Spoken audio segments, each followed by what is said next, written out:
Majority Report with Sam Seder. The destiny of America is always safer in the hands of the people than in the conference rooms of any elite. Sam Seder. They are unanimous in their hate for me, and I welcome their hatred. We must guard against the acquisition of unwarranted influence, whether sought or unsought, by the military-industrial complex. The Majority Report with Sam Seder. Ever get the feeling you've been cheated?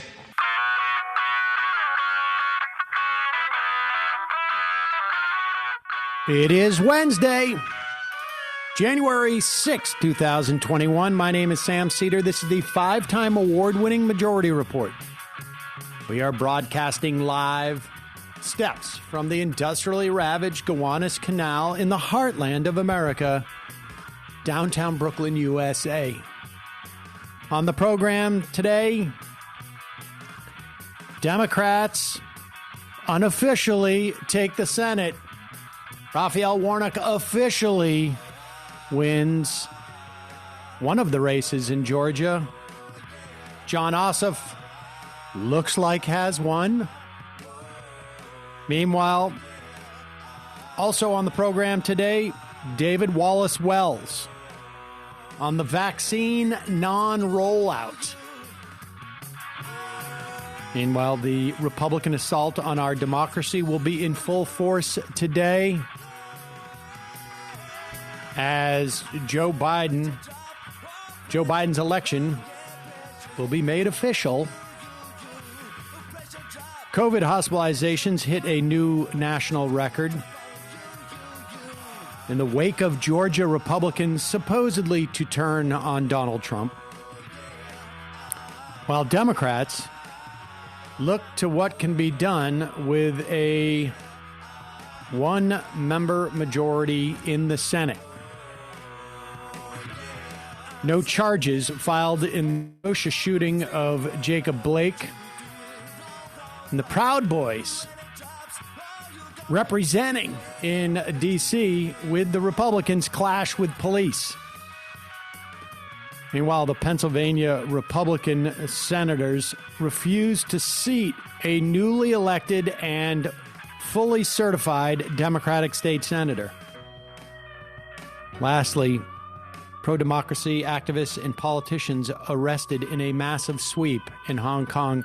All this, and I should add also, Julian Assange denied bail in the UK while waiting a U.S. extradition appeal.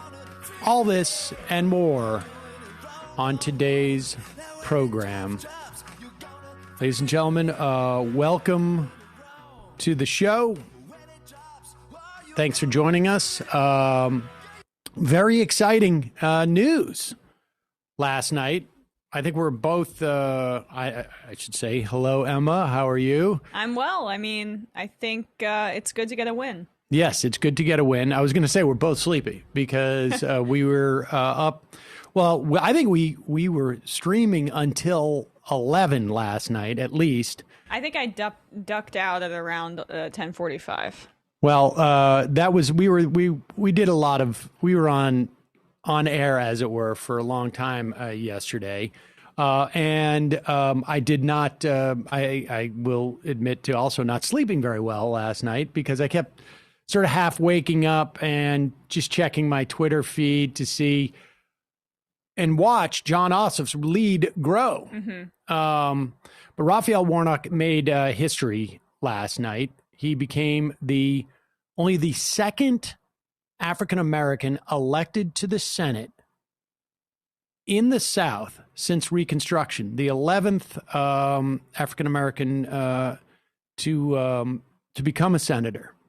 And he did so pretty decisively. I mean, both Ossoff, and these tallies are not finished with Ossoff, but both Ossoff and Warnock ran ahead not only of where they ran in November of last year, but they both ran ahead of Joe Biden. And there's going to be a lot of spin, and there's going to be a lot of dissecting as to why that was the case. And part of that is going to be motivated by the ideology of the people talking, frankly. Right. But there's definitely a story there. And it's fascinating, but it's incredibly exciting. Let's just here is Raphael Warnock last night. I believe this was probably around 11:15, somewhere around then, 11:30. And he is coming on to give essentially a victory speech, and it was a tribute to his mother and his family who got them there. Let's watch this. My roots are planted deeply in Georgia soil. A child who grew up in the Caton Homes housing projects of Savannah, Georgia. Number 11 out of 12 children. A proud graduate of Morehouse College and the pastor of Ebenezer Baptist Church, the spiritual home of Martin Luther King Jr. and Congressman John Lewis. A son of my late father, who was a pastor, a veteran, and a small businessman. And my mother, who as a teenager growing up in Waycross, Georgia, used to pick somebody else's cotton. But the other day, because this is America, the 82-year-old hands that used to pick somebody else's cotton went to the polls and picked her youngest son to be a United States Senator. Oof, that got me a little teary. It's pretty amazing story. I mean, we had I think it was Paul Rykoff on this program not too long ago, who was claiming that you can't have an African American win in the South. Apparently, that is not the case. Now, what is offensive argument when you think about it? Because in Georgia, there are so many Black voters who were so energized by Stacey Abrams' run and then Warnock's run. And when you show people what's possible, they'll come and vote. Well, I think look, let's break down some of the theories and the realities about what happened in Georgia. We know that these two candidates overperformed Joe Biden. It is unlikely that Donald Trump and the fissures in the Republican Party did not contribute to that. Absolutely. It's very difficult to say how. However, what is also really clear is that despite the fact that we heard in the wake of the Democratic sort of disappointments, if you will, in picking up House seats and picking up other Senate seats, there was a lot of centrist Democrats who were arguing that the defund the police was a liability, the socialism label was a liability, all of these progressive immigration policies were a liability. There was not a single day where Kelly Loeffler, while she was campaigning from November 3rd until yesterday, and probably running before that, was not throwing all of that at Raphael Warnock. Socialist. Extremist, radical. I mean, and not only was she not only throwing that at him, it was in response to any question. Yep. How's your food, ma'am? Raphael Warnock is a socialist, radical, right. Defund the police. I mean, nice weather we're having, isn't it? Raphael Warnock. I mean, this was her answer for literally every question that was asked of her during the course of the campaign. Yeah. And not only that, not only just to measure it in the context of how did people attack Warnock, and we should say this is also true of Ossoff. Not only that, they ran a unabashed, I mean, within the context of Georgia, but even still, a very, very aggressive campaign in terms of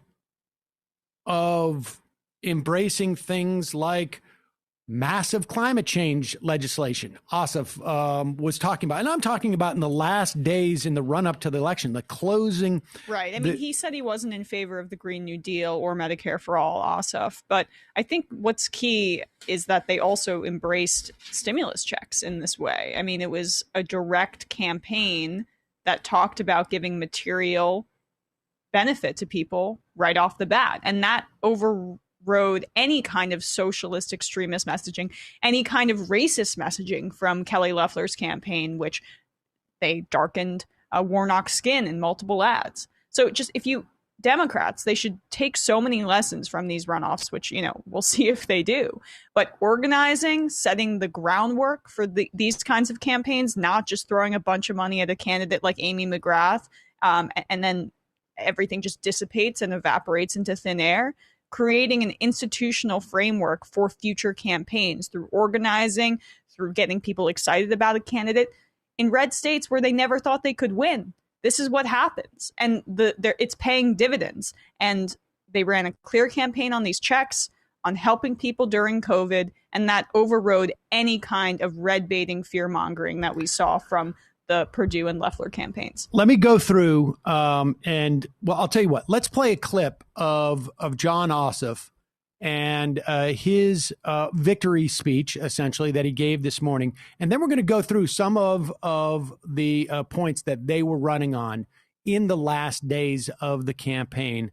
Let's run that clip of Jon Ossoff. Good morning. It is with humility that I thank the people of Georgia for electing me to serve you in the United States Senate. Thank you for the confidence and trust that you have placed in me. At this moment of crisis, as COVID-19 continues to ravage our state and our country, when hundreds of thousands have lost their lives, millions have lost livelihoods, Georgia families are having difficulty putting food on the table, fearing foreclosure or eviction, having difficulty making ends meet. Let's unite now to beat this virus and rush economic relief to the people of our state and to the American people. I will work in the U.S. Senate to support a robust public health response so that we can defeat this virus, putting Georgia's own Centers for Disease Control and Prevention in the lead, trusting medical expertise, doctors and scientists, to bring the tools to bear, the technology to bear, the ingenuity to bear, and the resources to bear necessary to stop the spread of this virus, to defeat it and to get our daily lives back.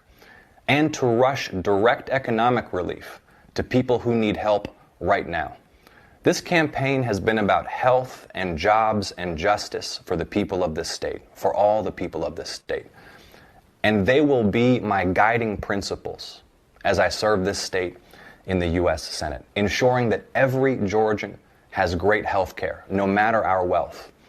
Ensuring that we invest in an economic recovery that includes all communities, that rebuilds our state's infrastructure, that lays the foundations for prosperity in rural Georgia, suburban communities, and urban communities alike.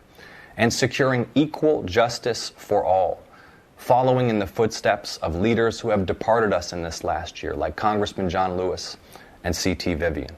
I want to thank the people of Georgia for participating in this election. Everybody who cast your ballot, everybody who put your faith and confidence in our democracy's capacity to deliver the representation that we deserve, whether you were for me or against me, I'll be for you in the U.S. Senate. I will serve all the people of the state. I will give everything I've got to ensuring that Georgia's interests are represented in the U.S. Senate. I want to thank all the volunteers who poured their hearts and souls into this campaign. I want to thank my family for their support and their patience. I want to thank my wonderful wife, Alicia, who, as we speak, is at the hospital, helping Georgia mothers deliver healthy babies, helping save lives. We get the gist there. And so there's Ossoff, and he was obviously rather tired. He was up all night, I imagine. All right, we're going to take a break. I'm not sure that we have David Wallace-Wells. We will see on the other side of this, but we'll take a quick break. And if not, we'll come back. I want to go through exactly what these people were running on at the end of this campaign and through over the past really 2 months that they've been running, because, we have a couple of different pieces of analysis that will come out of this. One, what Democrats need to do going forward to win races like this. Two, what narratives that were built and were accepted by the conventional media about why Democrats underperformed actually showed themselves to not be the case in the run-up and in the conclusion of the Georgia Senate. And then we'll also talk about what this is going to mean in terms of going forward. And some of it's good, some of it not so great. We'll be right back after this.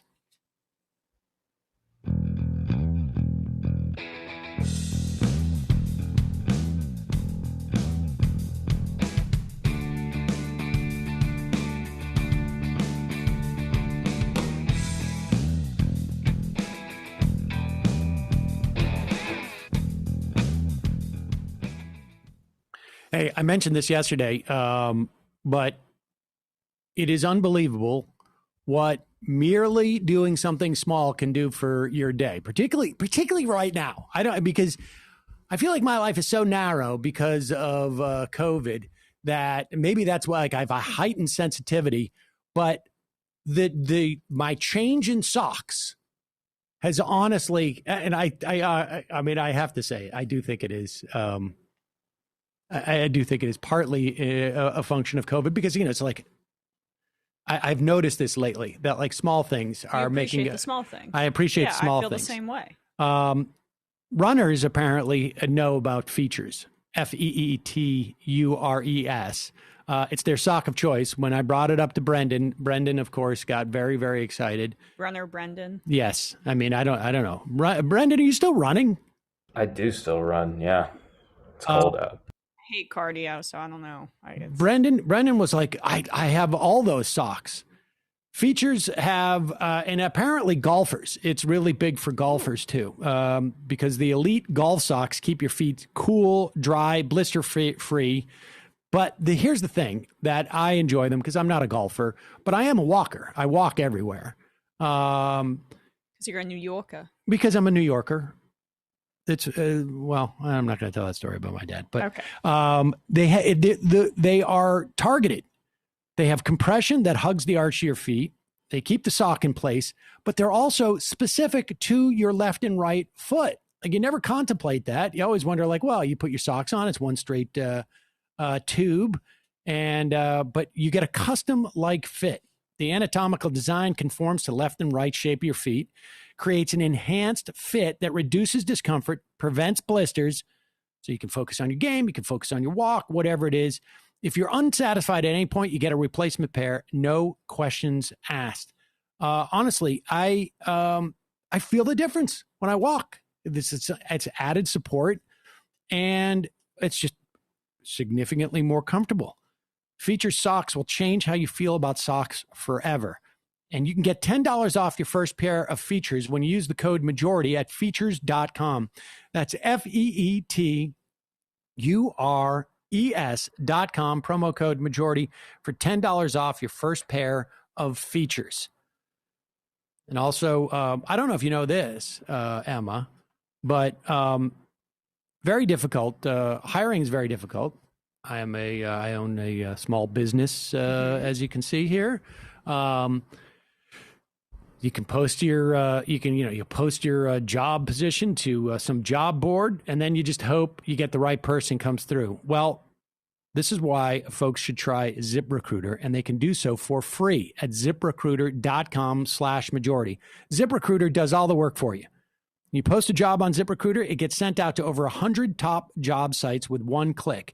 And then ZipRecruiter's matching technology finds people with the right skills, the right experience, the right demeanor for your job, and then actively invites them to apply. You get qualified candidates fast.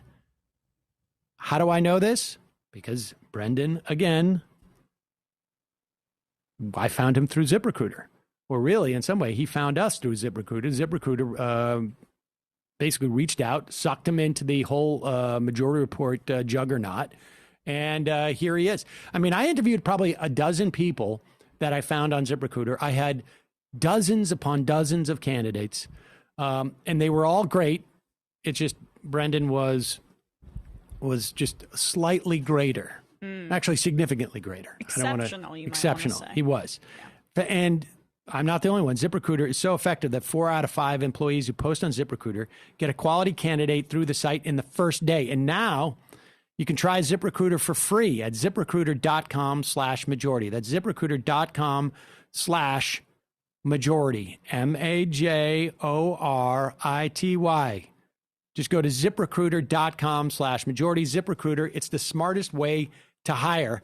And lastly, it's a new year. Well, new rear, new you. In 2021, don't just make a commitment to wash your hands every time you go to the bathroom or come into the house. Go the extra mile and wash your butt, folks. Yes, wow. The brand new Hello Tushy 3.0 modern bidet attachment is finally here. It's stylish, it's eco-friendly, it's easy to install, and it's affordable. I think I have the 2.0. I must have the 2.0. It is super easy to connect. I was very, I got grief for saying this last time, but I was very bidet curious because Kyle had told me that he got, like one of those upscale bidets, and he said it changed his life. Wow. And so I got the Hello Tushy. It's super easy to connect. It's basically like if you can put on a toilet seat, which I know you can do, you can put this on. Super easy. Attaches to your existing toilet. Doesn't require any electricity. No additional plumbing. Cuts toilet paper use by 80%. The bidet pays for itself within a few months. Sanitation is simple. The Schmutz Shield offers easy cleaning. The knobs are naturally antimicrobial. Plus, every Hello Tushy bidet comes with a 60-day risk-free guarantee and a 12-month warranty. You can upgrade to the new 3.0 model if you're already hooked on Hello Tushy, or if you're new to the revolution, join millions of happy customers right now. Have a clean butt with every flush. I mean, I wasn't ever going to get at first it was just like, I'm never going to get into that situation where like I'm, stressing about whether I'm going to get toilet paper. Right. You're not trampling over people. With if you've found anybody who has a bidet who doesn't say that it's been somewhat life-changing, I'll give you $5. Okay. Not everybody, just you, Emma. All right, I'll look into it.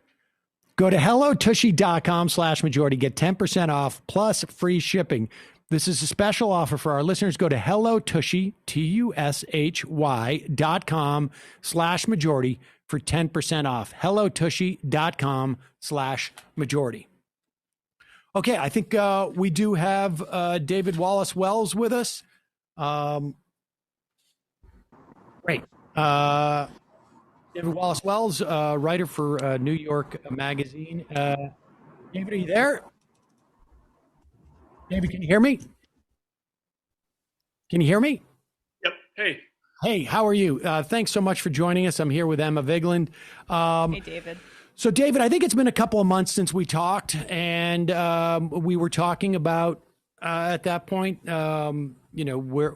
what the trajectory of the coronavirus would be, and sadly, I think you were all too accurate, and we're in the midst now of a pandemic that seems, at least to some extent, and I think we're about to get another wave, largely out of control.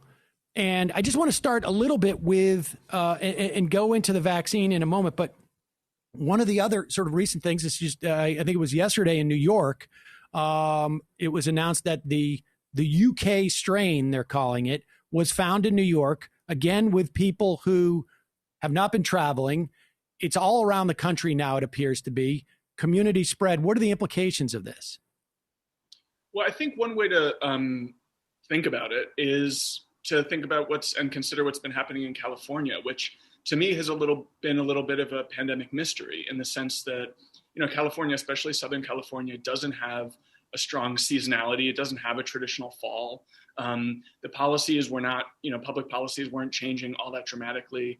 In general, there was, by national standards, relatively good compliance with social distancing. And yet we saw a really dramatic surge, really straining the health systems, especially in Southern California, but really throughout the state.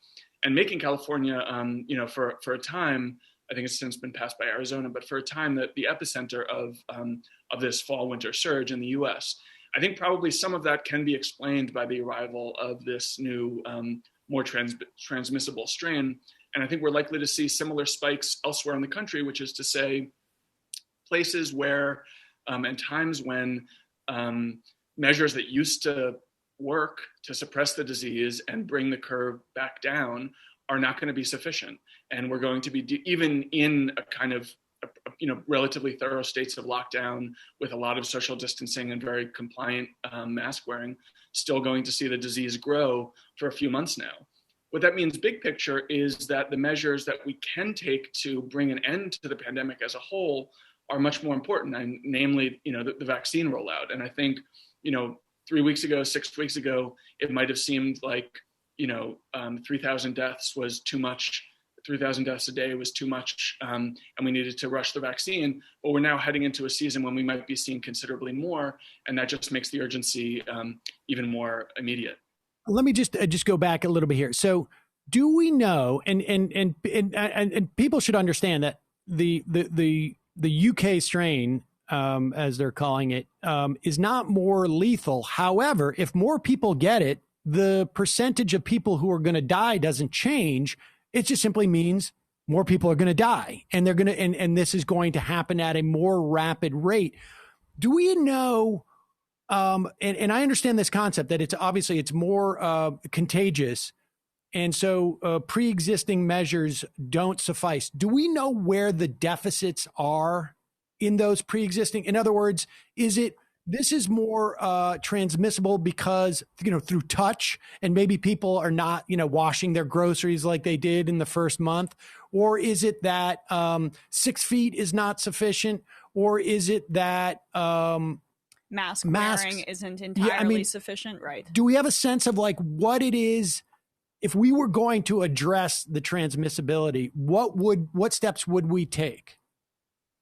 Well, the honest answer is that we haven't seen anywhere. I mean, this strain is new, so we don't have a lot of evidence, but we haven't seen anywhere in the world that's been able to suppress its spread beneath the sort of break-even point. So we don't have a good sense of what works. But what I would say is that all of the measures that you just mentioned, which are critical, are also not fail-safe.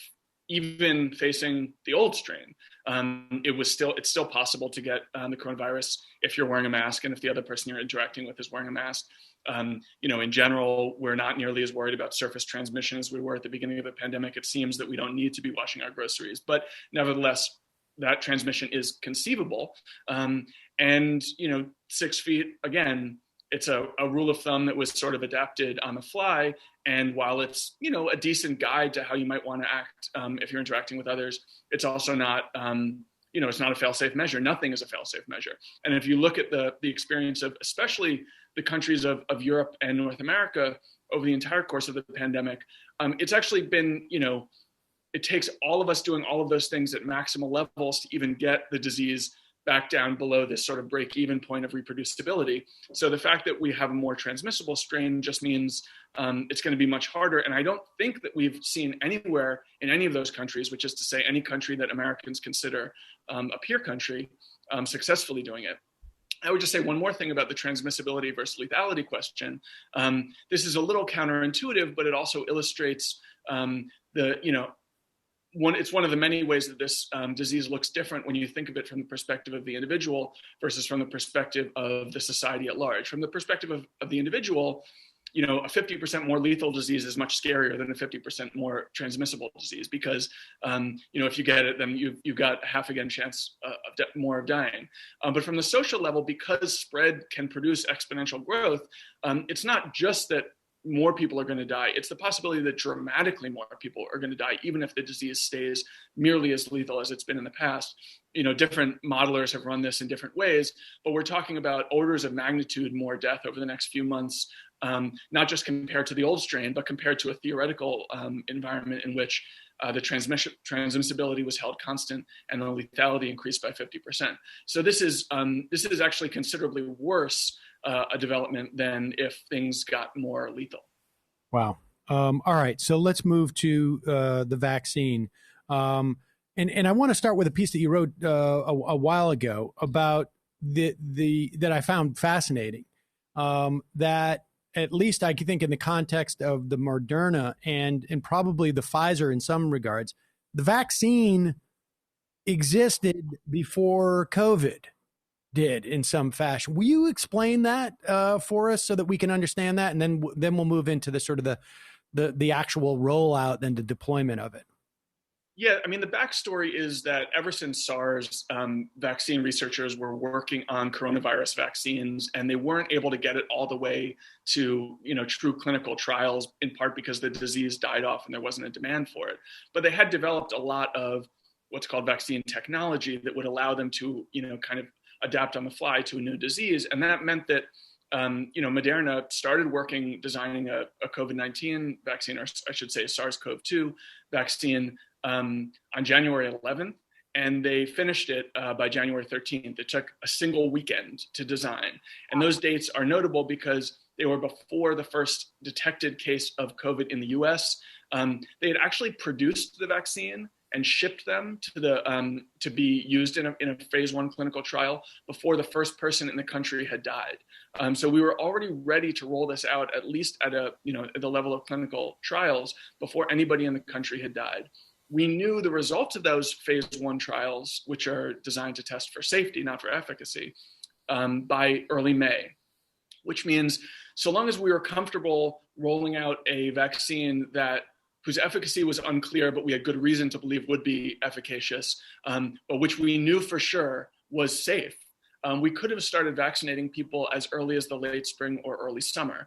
Now, as anybody who works in this field will tell you, the timeline that we have is already unbelievably fast. The fact that we've produced this vaccine, we're delivering it to people less than a year after the disease was actually sort of uncovered, is unbelievable, mind-blowing speed. And we've compressed a lot of the clinical trials along the way to get to that point. But people looking forward and thinking about what could happen for the next pandemic say we could do much, much better, because we could do a lot of this testing. If you take the example of the Moderna vaccine, we could have done a lot of this testing before SARS-CoV-2 even came about, and could have been rolling it out earlier in the spring, maybe 8 or 10 weeks after the disease came about. And that's, I write in the piece, it's a kind of tragic, ironic feature of the pandemic that for the entire duration of at least the American experience of the disease, we had the tools that we are ultimately going to end up using to stop it, but weren't yet comfortable deploying them. The question is, in the future, how we can accelerate that rollout so that we won't be facing, this kind of year-long, year of suffering, year of dying that we've had. I want to make sure that we really nail this point, because there are so many people that I have that has blown my mind. Even like healthcare workers who are afraid of the danger of this. I mean, it's one thing. There's two elements of this. I'm reiterating what you said, just so people understand this. There is whether the vaccine works in protecting you, and whether it is safe in terms of what kind of side effects you could get from it. And so you're saying that we knew this Moderna thing. We didn't know if it necessarily protected you from COVID, but we knew that it in itself could not harm you. It was essentially like shooting you with sugar water, I guess. Like, how many people are out there that are in the country who are part of that phase 1 trial? How many people are we talking about that have been healthy with that vaccine, healthy in terms of not necessarily, whether they've caught COVID, but have had no adverse reactions to that vaccine? Like, we have people who are walking around who were shot with that vaccine a year ago, if I understand you. Well, starting in the early spring, yeah. The number for the phase 1 trial is not that large. Phase 2 is a bit bigger. It's in the tens of thousands. But we also know from research that was done before the disease arrived in animals that it would be relatively safe. And I should say, that adverse reactions are almost always visible immediately after you get the shot. I mean, within a week or two. So we don't even have to wait all that long to see what's going to happen. We can really see what's going to happen within a few weeks if we administer it in, at large enough scale. And the truth is, we have a lot of, from history, we have memories of vaccines that, or medical treatments that went poorly. And there, in certain communities, especially, there are understandable skepticism about being sort of the first people to take a new drug. But it's important to keep in mind, in general, almost no vaccines these days include a live virus, which means that no vaccine is really likely to infect you with a disease that it's designed to protect you against. And in this case, there's no, not even a deactivated virus. It's a bit of mRNA, which is considerably less dangerous. But I, like you, am really struck by and distressed by the number of people, especially working in the healthcare field, who have been reluctant to take it. Now, I should say the reports are, kind of anecdotal. It's this community here, this community there. We don't yet have a national picture, but there have been, 3 or 4 stories that I've read about, healthcare systems in which 40, 50, maybe even 60% of the workers in those systems are reluctant or resistant to taking the vaccine. And this is, I really, really don't understand it. These are people who are working on the front lines. Theoretically, they trust in science because they're working in those healthcare systems, and they've seen the cost of catching this disease, and they know how vulnerable they are because they are so proximate to those people who are infected. And yet the resistance is really quite high and remarkable.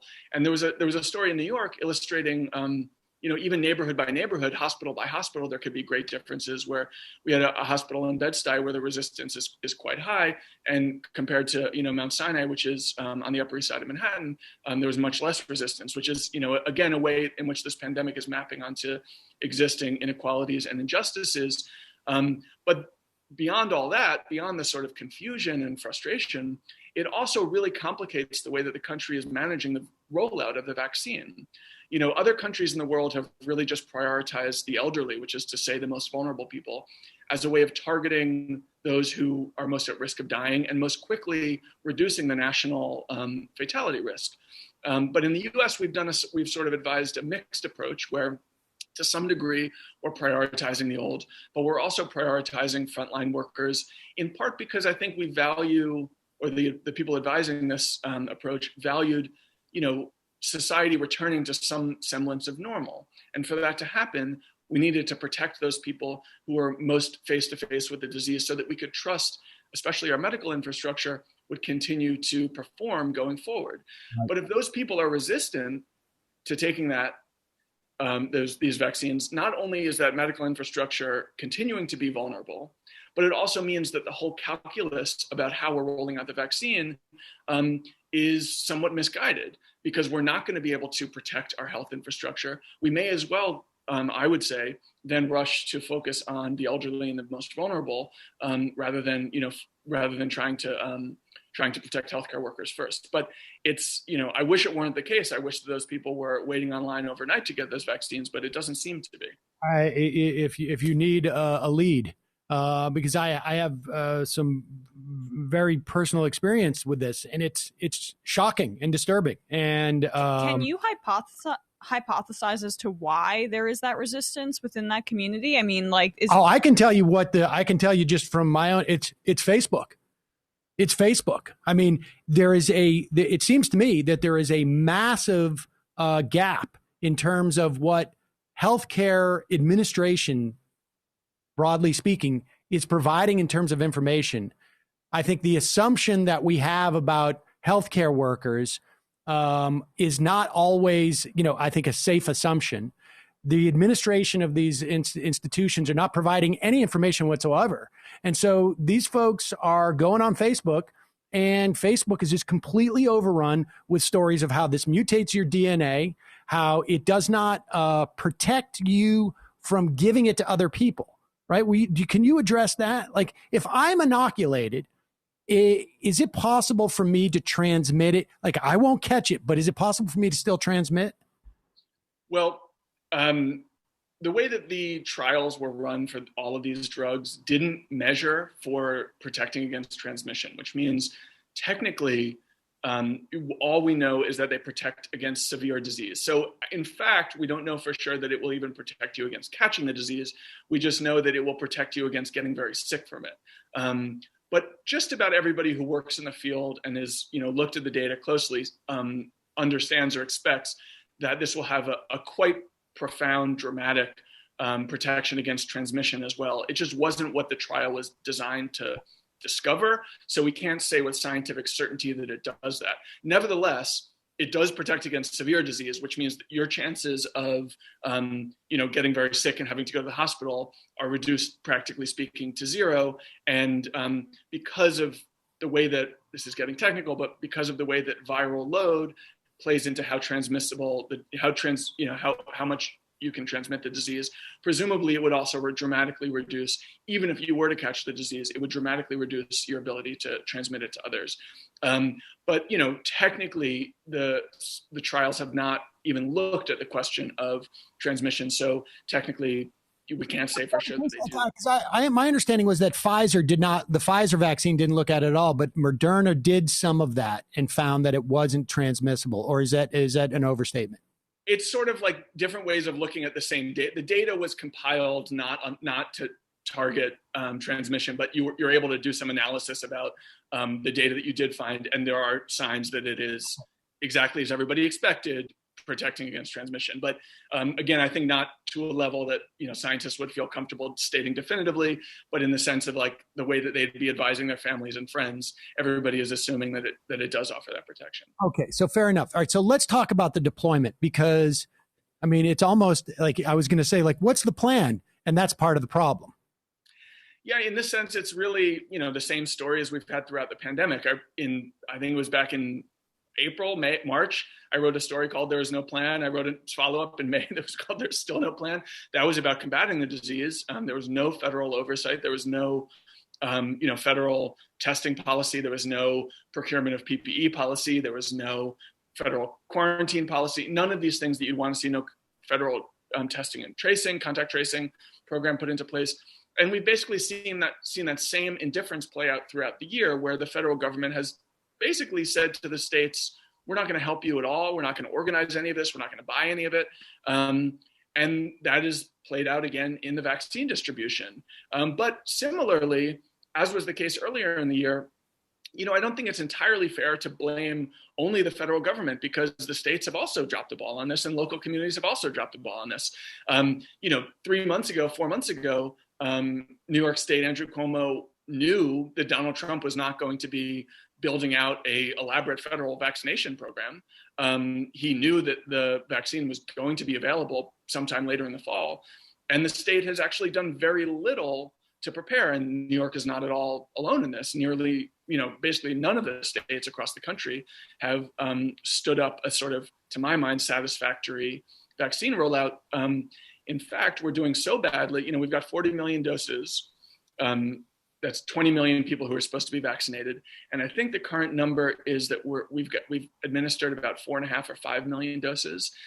This is taking so long to roll out that there's risk in some parts of the country, given what the storage capacity is, that the vaccine doses that we've all been waiting all year for are actually going to expire before they're administered to people.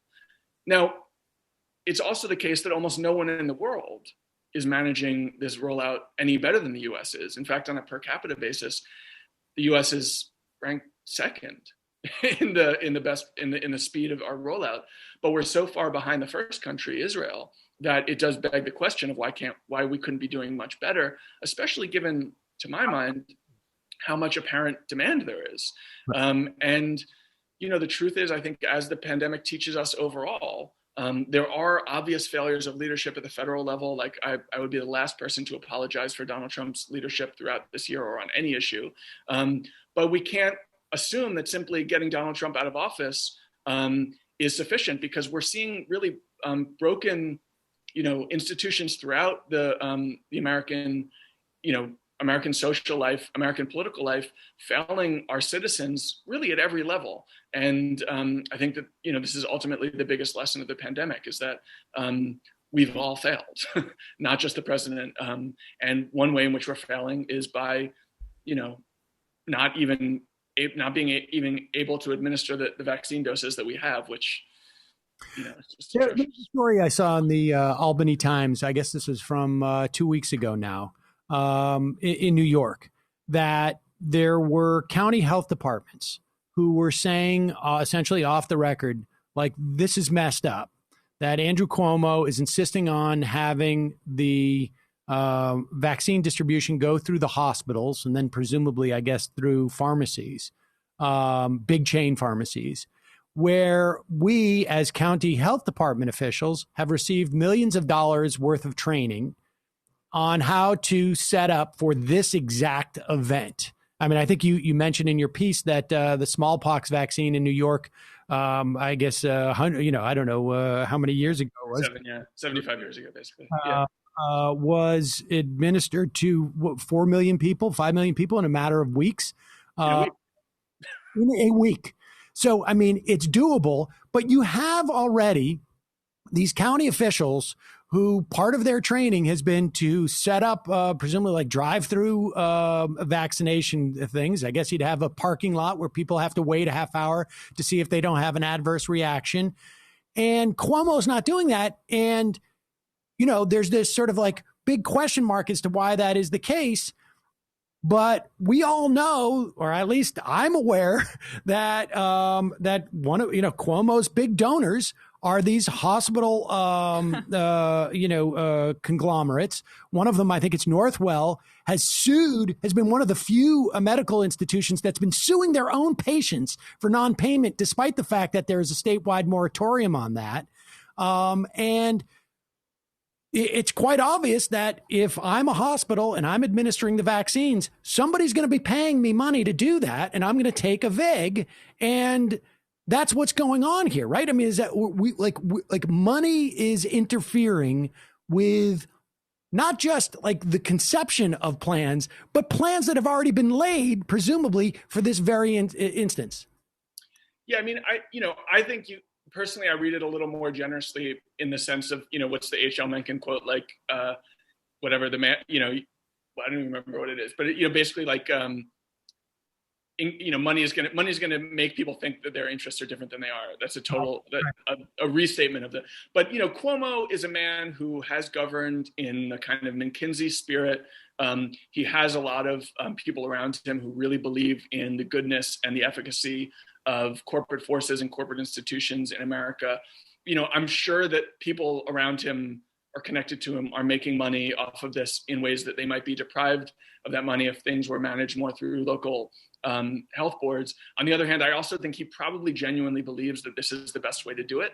But it is astonishing and horrifying, whatever the motivations are, that we had, institutions ready to go that are not being asked to operate according to the way that they were trained. And, I hesitate to put too much blame on any individual anywhere. I think Cuomo has, in a lot of ways, done a bad job managing the pandemic in New York. Obviously, we had by far the worst experience in the spring, and he oversaw that. On the other hand, when I look around the country, and indeed when I look across Europe too, to our peer countries, I just see so few examples of people who are handling this well. Mm-hmm. And that to me points to a much more systemic failure of state capacity and trust in government to do any of the things that we would want government entities to be doing, those things that the private market can't provide. And I think that's in part the result of a generations long hollowing out of those government institutions. It's also a result of a generations long hollowing out of public trust in those institutions. And it's really, really toxic. We're seeing now throughout this pandemic, but maybe especially in terms of the vaccine rollout, just how consequential it can be when nobody knows how to do anything and the public doesn't trust anybody to do anything. And we're basically all on our own if you were to like open an economics textbook, Economics 101, it's like, this is the kind of crisis that markets can't solve on their own. And yet, you have Jared Kushner in the White House saying markets will solve this problem. And you have governors and mayors all the way down the line, basically turning it over to private entities and turning it over to individuals. It's just catastrophic. It's been totally catastrophic. And of course, there's a sort of a feedback loop here. Like, if something and a new administration is about really the best you can get in terms of like a mulligan, at least in the minds of, I think, the public in terms of the efficacy of government in this type of situation. So, David, congratulations. I've just named you the vaccine czar for Joe Biden, and he has told me to inform you that whatever you want, you get. What do you do? Well, the actual concrete infrastructure that I want to build out is sort of like the stepping stone to what I really believe it needs to happen, which is that American society needs to treat the next month as essentially, at its core, a project of vaccinating the entire country, which is to say that, like, we can't have vaccination stands that only operate during working hours or not over the weekends or not on holidays. We need to be going out to finding people where they are rather than waiting for them to come to us. The stat you mentioned about polio, which is really striking, that 5 million New Yorkers were vaccinated within a single week in 1947. That's because the whole city was organized around the goal of vaccination. That needs to be the goal of our entire country right now. It's not more important to work. It's not more important even to see your family, or maybe even to go out and buy food for yourself, than it is to be vaccinated. And that needs to be the profound orienting mission at every level of not just government, but our society. If we do that, we could vaccinate the country in relatively short order. The problem is we're trying to do it on the side of all the other stuff that we're trying to do, and that's just proving completely ineffective. Now, I mentioned Israel earlier. They really are the sort of gold standard here. They will be, by the end of January, sufficiently vaccinated. They will have eliminated something like 9/10 of their national fatality risk just by the end of January. Now, they're a smaller country, but these things are all administered on per capita basis too. If you're a bigger country, it also means you have more people to do the work. So there's no reason why a smaller country should be able to do it more quickly than a big one. The US is more, it's a more rural country. There are some complications, but we should aim for that kind of program where we have hundreds of thousands of federally mandated and directed vaccinators all around the country, not waiting for citizens to come to them, but seeking them out and making sure that everybody who is comfortable taking a vaccine gets one as quickly as possible. We can't just wait for things to sort themselves out. It's we're in much too big. You mentioned that the transition to a new administration. Even since Election Day, we've had something like 75,000 Americans die. By the time of inauguration, we'll probably be well north of 100,000. And if we fast forward the next couple of months, those numbers could grow dramatically. These delays of a week or 2 weeks, which may not seem so consequential to you and me when we think about our individual lives, are unbelievably consequential at the social level, because we're talking about tens of thousands of additional people dying every single week that we delay. So we need to be treating the vaccination program with that kind of urgency, with, not to peddle in sort of cliche, but with a kind of war mobilization approach. All right. So, and let me make one point too, that that Israel has received significant criticism, I think, for prioritize, or I should say, for deprioritizing vaccination for Palestinians living in the occupied territories. So, I mean, that needs to be said in terms of their rollout, presumably. Absolutely. But I would just say, just as a sort of like, can this model work? Yes, I understand. And the Palestinians in the occupied territories are still probably going to get the vaccine before, the vast majority of Americans are going to be getting it. But that's not an excuse. I mean, the society should be decided, should be judged within the equity and justice within the context of that society. But as a mechanism, as an argument of mechanism, the point remains.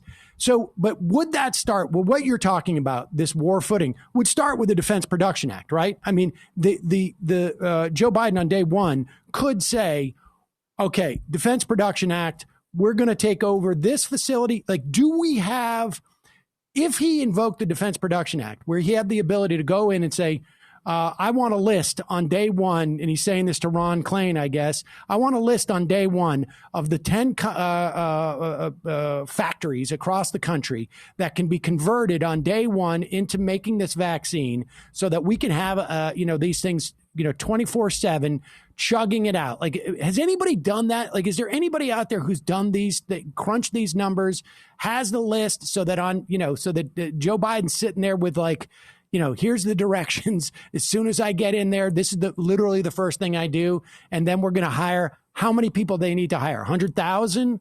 How long will it take to ramp that stuff up? I mean, what are like the actual practical machinations here? What he said is that he wants to vaccinate 100 million people in the first 100 days. And that is much, much better than we've been doing so far when we've been a little over 1 million people a week. So it's ramping up by a factor of 7. But it still means that the country won't be practically protected at any level approaching herd immunity until deep into the summer at the very earliest. We're a country of 350 million people roughly. We're talking about probably needing to vaccinate at least 300 million to really feel comfortable that the disease has been adequately suppressed. So 100 million in 100 days sounds great, but it only gets us a third of the way there. And by that time, we're already into April. It's just, it's not nearly as fast as we need to go. At the current pace, though, we're only on schedule to reach herd immunity in like 5 years. So Biden's existing plan is a huge improvement on that, but we could be doing much, much better. What worries me more than the production of the vaccine and how to ramp that up is that we are currently letting doses that we have go unused and possibly expiring. To me, that's the first priority, is how to make sure that we deliver the vaccines that we have before they go bad and we waste them. Yeah. Like, so when we only have a couple minutes left here, but how would you do that? Like, for instance, we have a Cuomo, issuing, and I understand the impetus behind it. These are sort of draconian fines. If anybody gets the vaccine who's not in, the specific list of people who should be getting it in priority list. But I mean, shouldn't the idea be we just get as much as we can and we see an arm and we just stick a needle in it? Well, I think to some degree that sounds reasonable. You might want to prioritize the elderly. There are arguments for prioritizing healthcare workers too. But when you're in a situation where the resources you have, the vaccine doses that you have, are going unused, much better to stick those doses into any arm you can find rather than waiting for someone who happens to qualify to walk into your clinic. And so, in theory, you could set up a situation where on top of the existing infrastructure that's been set up to reach out to those people with priority, there was also a kind of like a waiting list. So at the end of the day, your unused doses, you could walk over to your city MD or your local health clinic or your local hospital, and maybe today they've got 50 extra doses to give out, and maybe tomorrow they've got 75. And depending on how the rollout goes, that could end up significantly increasing the number of protected people in relatively short order. But of course, we need to multiply the number of doses we are producing in addition to delivering all of those that we have. So we've got a couple of big projects ahead of us, and the faster we do it, the better off the country will be. Do you see where, like, if we're looking for, I don't know, green shoots on something like that, or some moment of hope, like where do we look? Or is it just, hope that Joe Biden gets in there on day one and they just, they surprise everybody with he gets on TV that night, and says, this is what we're going to do. We're going to shut down for 3 weeks and we're going to just roll this out. I mean, is that basically it? The way I see it, local officials, governors, mayors have been moving also, especially over the last week since this story has sort of provoked a lot of outrage across the country. So I think things are already moving faster than they were. And as I mentioned, on a per capita basis, we're second in the world, which is really depressing to consider given how slow things are moving. But ultimately, I think that the biggest push can come from the federal government. And that means waiting until January 20th, and then probably some period of time, a few weeks beyond that, before whatever, human and non-human infrastructure needs to be stood up really can be stood up. And that's one of the great tragedies of the electoral calendar, that we have this incredibly long lame duck period in which probably 150,000 or more Americans will die than would have had to if Joe Biden had taken over on November 5th. In the month of January. I mean, those are the projections. It's absolutely heartbreaking. David Wallace-Wells, thanks so much for your time today. Really appreciate it. We'll put a link to your pieces in New York Magazine at majority.fm. Thanks again. Thanks for having me. Always fascinating. Almost equally as depressing to talk to David Wallace-Wells. Every time we've interviewed him, whether it's about COVID or about global warming. Let's take a break. We'll come back and we will return to the happy talk of, at the very least, that Joe Biden is not, there's going to be a lot of things off of Joe Biden's plate that could have been obstructive so that he can get to this issue of COVID right away. We'll be right back.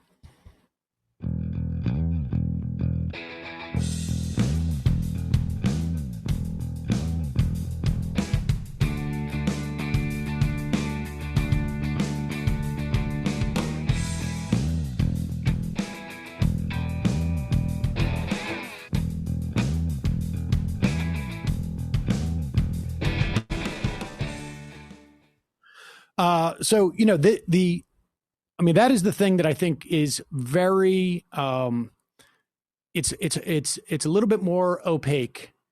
This notion of Biden does not have to, and we should say, my understanding is it's now being reported that Biden is going to choose Merrick Garland as the next attorney general. The idea being here, and he was, it seemed to have been between Doug Jones and Merrick Garland. Yeah. And Sally Yates got sidelined. Yes. And frankly, Doug Jones would have been a better pick in my estimation than Merrick Garland. But Merrick Garland sits on the DC Circuit Court. This is considered to be the most important court in the country, short of the Supreme Court. And one of the things, with the knowledge that it appears that the Democrats will have control of the Senate, that it frees Joe Biden up to do, is to appoint a successor to Merrick Garland. They would not have chosen Merrick Garland, right, if they did not have control of the Senate and had the ability to replace him without a problem. Remember, filibusters are gone now for federal judges and a Supreme Court justice. I would have preferred Doug Jones, but this is indicative of a whole host of things that Joe Biden is no longer going to have to be concerned with. And the energy, and by Joe Biden, I mean the administration, is going to have to be concerned with, and can focus all of its resources and all of its thought. Now, obviously, there's other things that has to happen in our government, but they don't have to worry about, and I said this yesterday, about, you know, seating the Secretary of Education or seating the Health and Human Services, or worrying about a fight over who will be, at least a fight with the Republicans in any position in the cabinet, or judges. This is going to make a lot of things easier, and it's going to leave room, hopefully, for Joe Biden to dedicate the mental, physical, not just his, but the administration's resources, dedicated like a laser on this question of vaccinations, both as a policy matter to save American lives, to help the American economy, but also as a political matter. You've got 2 years to prove to the American public that this was a good idea. Right. To elect Warnock and Ossoff. And you're not going to be able to get a lot of legislation through. We're going to talk more about that tomorrow. But you get this done right, it is at least Exhibit A of the value of government and a Biden administration, and a democratically controlled one. We will talk more about this tomorrow, and we will see you then. Except for those of you who are sticking around. Sticking around crew, huh? Yeah, the sticking around crew. Now, listen, my understanding is, and Brenda, do we know this, that the attempt to, delegitimize Joe Biden's win, is that taking place now in the Senate? We're pulling up the live video momentarily. Okay, so we may have some of this live coverage throughout, because this should be fun. Now, Mike Pence has been, I can tell you that the right-wing echo chamber, as it were, is convinced that Mike Pence has the ability to stand up and say, I throw all of this off. It is not, the Electoral College will not be confirmed. I hereby invalidate the election. And Mike Pence is saying, like, well, I don't really have an ability to do that. And so that's what we're going to see. And then we've got a video of Donald Trump saying the idea that Pence can't do it is BS. And I don't mean BS. But we will get to that in the fun half Oh, is this okay? So there, it's going on now. Of the several states for President and Vice President of the United States. After ascertainment has been had that the certificates are authentic and correct in form, the tellers will count and make a list of the votes cast by the electors of the several states. The tellers on the part of the two houses have taken their places at the clerk's desk. Without objection, the tellers will dispense with the reading of the formal portions of the certificates. After ascertaining that the certificates are regular in form and authentic, the tellers will announce the votes cast by the electors for each state, beginning with Alabama. The thing to note, Parliamentarians advise me is the only certificate of vote. The thing to note here is that he made a big deal. I'm just going to be reading the script. He wants to make this seem like this is completely pro forma. It is. But he wants to make this like it's completely pro forma, and so he's going to have his face in the script. Yes, so I'm very official. I'm very official. It's completely out of my hands, is what he's saying. All right, we're going to take a quick break. Just a reminder, it is your support that makes this show possible. When you become a member, you support not only the free show, but we give you extra content every day. We cannot do it without you, and so thank you to those folks who have signed up for to be members, and you can do so at jointhemajorityreport.com. Also, the AM Quickie is available for your listening pleasure every single day, even when we're on vacation on days, most of the time. This morning, it was out. Dorsey got it out before 7 a.m. Wow. Because it was such big news. Wow. But it's 6 or 7 minutes. It gives you your day's worth of news right in that amount of time. It's all completely free. You can find it AM Quickie on your podcast servers. Don't forget, Nomiki's show. I'm not sure who's on today, but obviously a lot to talk about with the Nina Turner is on today. Here's who's on today. Wow. Wow. What a big get. What you doing? That's like his screen share is all glitched out, but cool. So Nina Turner on Nomiki's show today. You can find that at youtube.com/The Nomiki Show. Wow, that is exciting. I'm going to tune in for that one. And also, don't forget the Antifada, patreon.com/The Antifada. And they are streaming on their Twitch channel, twitch.tv/The Antifada. Matt, what's up with the Matt Leck Media Empire? Yeah, last night on the Left Reckoning Twitch feed, I listened to the full Trump call to the Georgia Republicans at 0.9 speed, and that was very enjoyable. I did that while playing Cyberpunk. And on tomorrow night, we're having kind of the first official show where we have a guest and everything, and the guest is Malaika Jabali. We're going to be talking about how to actually push this array of, now that Democrats have the Senate, what do we do? So we're going to be talking about that tomorrow night, Left Reckoning on the YouTube page. Yeah, we're getting scooped all over the place, Brendan. What the heck? Oh, well, yeah. Scheduled her twice. Also, tonight, the Antifada is doing a Twitch stream at 7 p.m. So you can check that out at twitch.tv/The Antifada. All right, quick break. Head into the fun half. We're going to watch Mike Pence stick a knife in Donald Trump's back. Wow. In for it. All right, folks, 646-257-3920. See you in the fun half. Are you ready?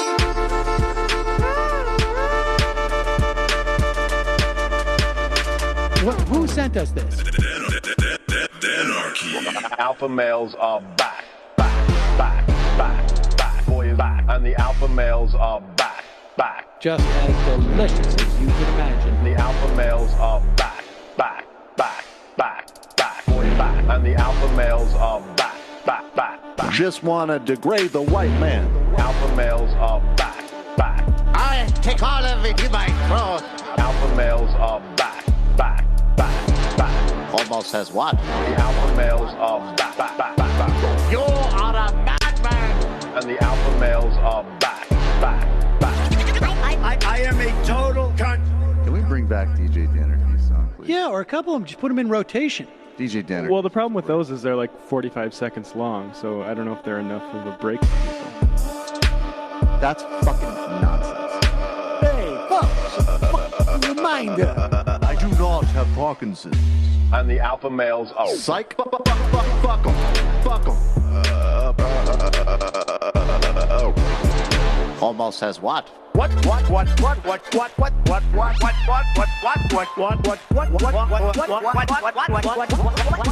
Almost says what? Hell of a lot of bank. Hell of a lot of bank. Hell of a lot of bank. Hell of a lot of bank. Hell of a lot of bank. All lives matter. Have you tried doing an impression on a college campus? I think that there's no reason why reasonable people across the divide can't all agree with this. Psych. And the alpha males are back. And the Africans are black African. And the alpha males are back. And the Africans are black. When you see Donald Trump out there, doesn't a little part of you think that America deserves to be taken over by jihadists? Keeping it 100. Can't knock the hustle. Come on, fuck them. Fuck things I do for the bigger game plan. By the way, it's my birthday. Happy birthday to me, Jew boy. I have a thought experiment for you. And the alpha males are back. Africans are black. Alpha males are back. Africans are black. Come on. Come on. Someone needs to pay the price for blasphemy around here. I am a total pussy.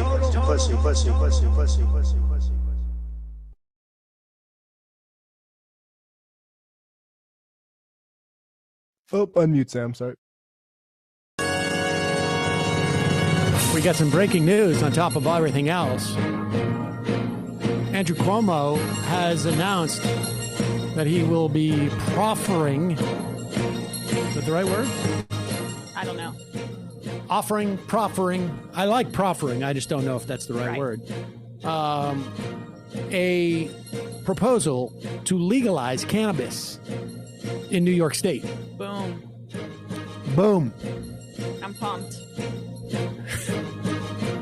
I mean, yeah, it's like Emma's just going to come in here with our. So, Matt, this is big news for you. Big news. Yeah, I might get to try cannabis now. You going to try it for the first time? Exactly. I think the details. We'll see if it's some sort of like you can only get it at like Chase. You have to buy all your cannabis at Chase Bank. Exactly.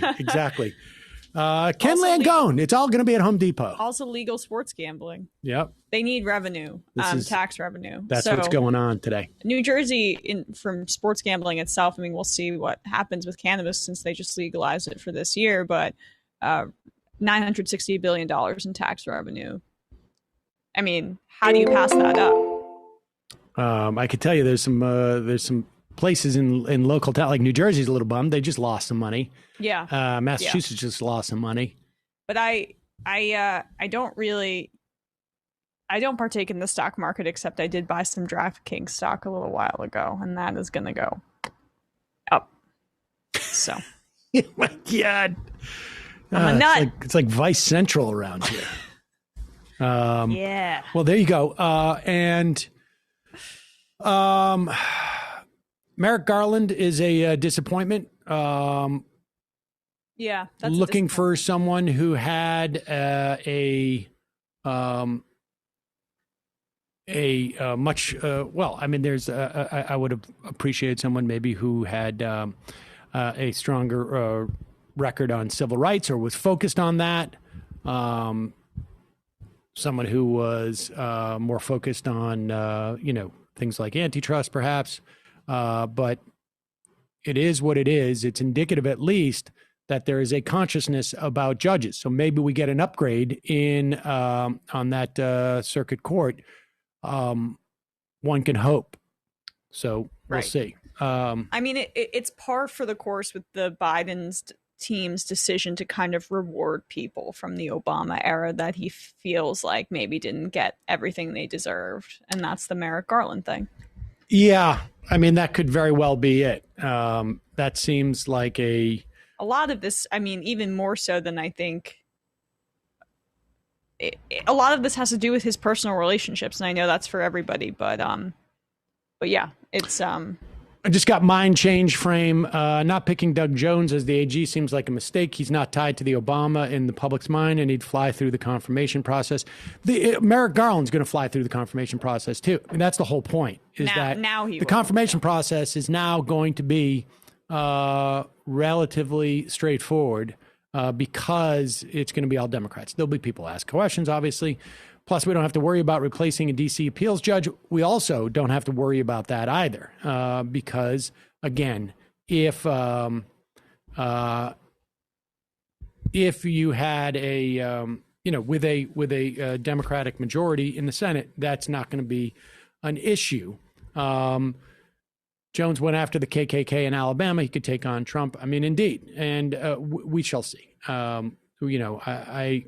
It's a disappointment, but again, it is a function of a whole host of things that are not going to be an issue, at least in terms of mechanics.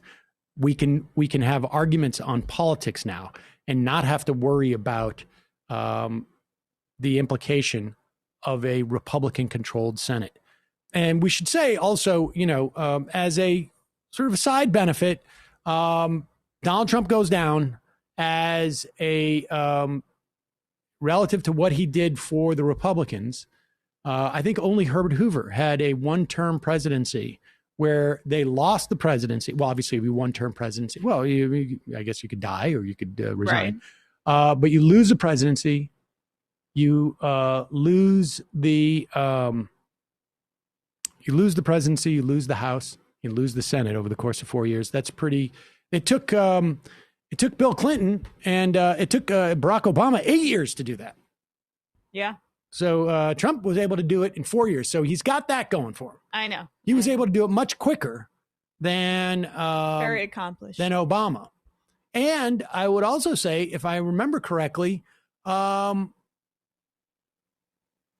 cannot remember who controlled the Senate in 2000. But Bill Clinton may have done it with 8 years too. But nevertheless, Trump was able to do it in 4, so he's got that going for him. Let's watch that clip of Donald Trump. He's apparently on some type of jag right now, doing some type of rally, and it's sort of his swan song a little bit. Do we have that clip?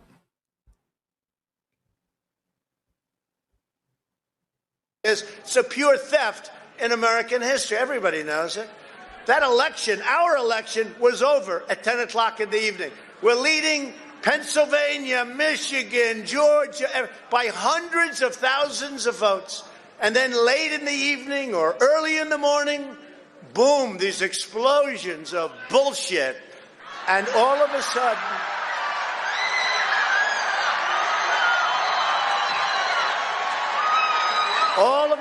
it started to happen.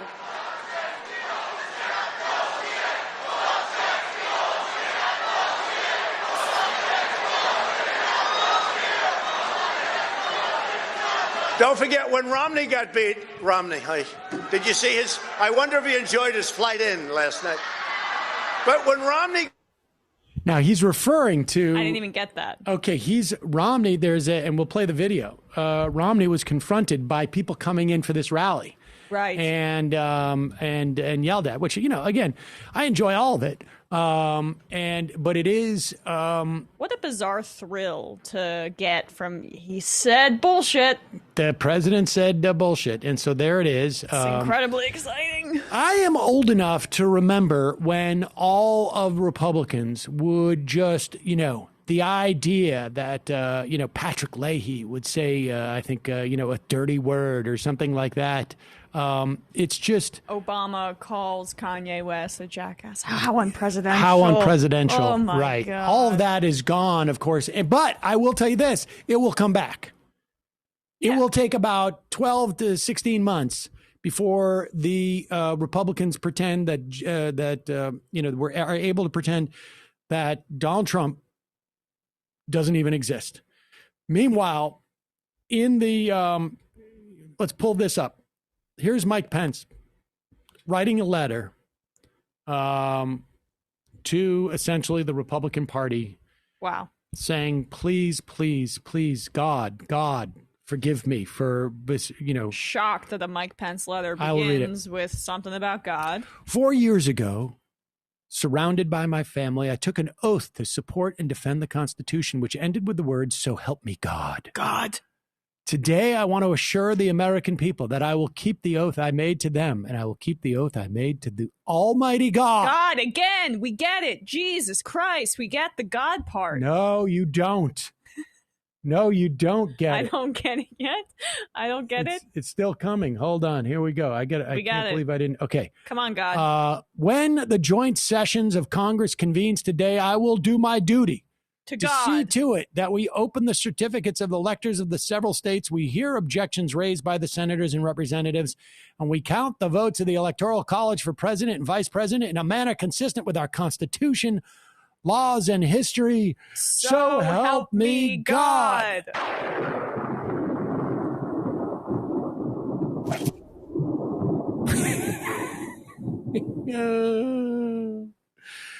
So that's,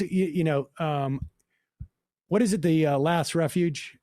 He needed to do the God references as a way of making sure that those people, in 4 sentences, so that all those people out there yelling bullshit don't attack him in the way that they attacked Mitt Romney. So there it is. And are apparently currently attacking the Capitol Hill police. It's getting wild out there. Is that right? Apparently. Yeah. Of that. Do you think God approves Look for it. bullshit? Or cheering on God doesn't mind. Yeah, I guess. Yeah. God's not going to be like But that. he's mad when Obama salutes with a coffee cup. Yeah, you don't want to be holding the coffee cup when you do that. All right, the phone lines are open. We had someone I think who was going to call in who is a pharmacist, maybe, and give us a sense of like those folks who are not, who are afraid of the vaccination. Here is Fox and Friends, ladies and gentlemen. This is very sad.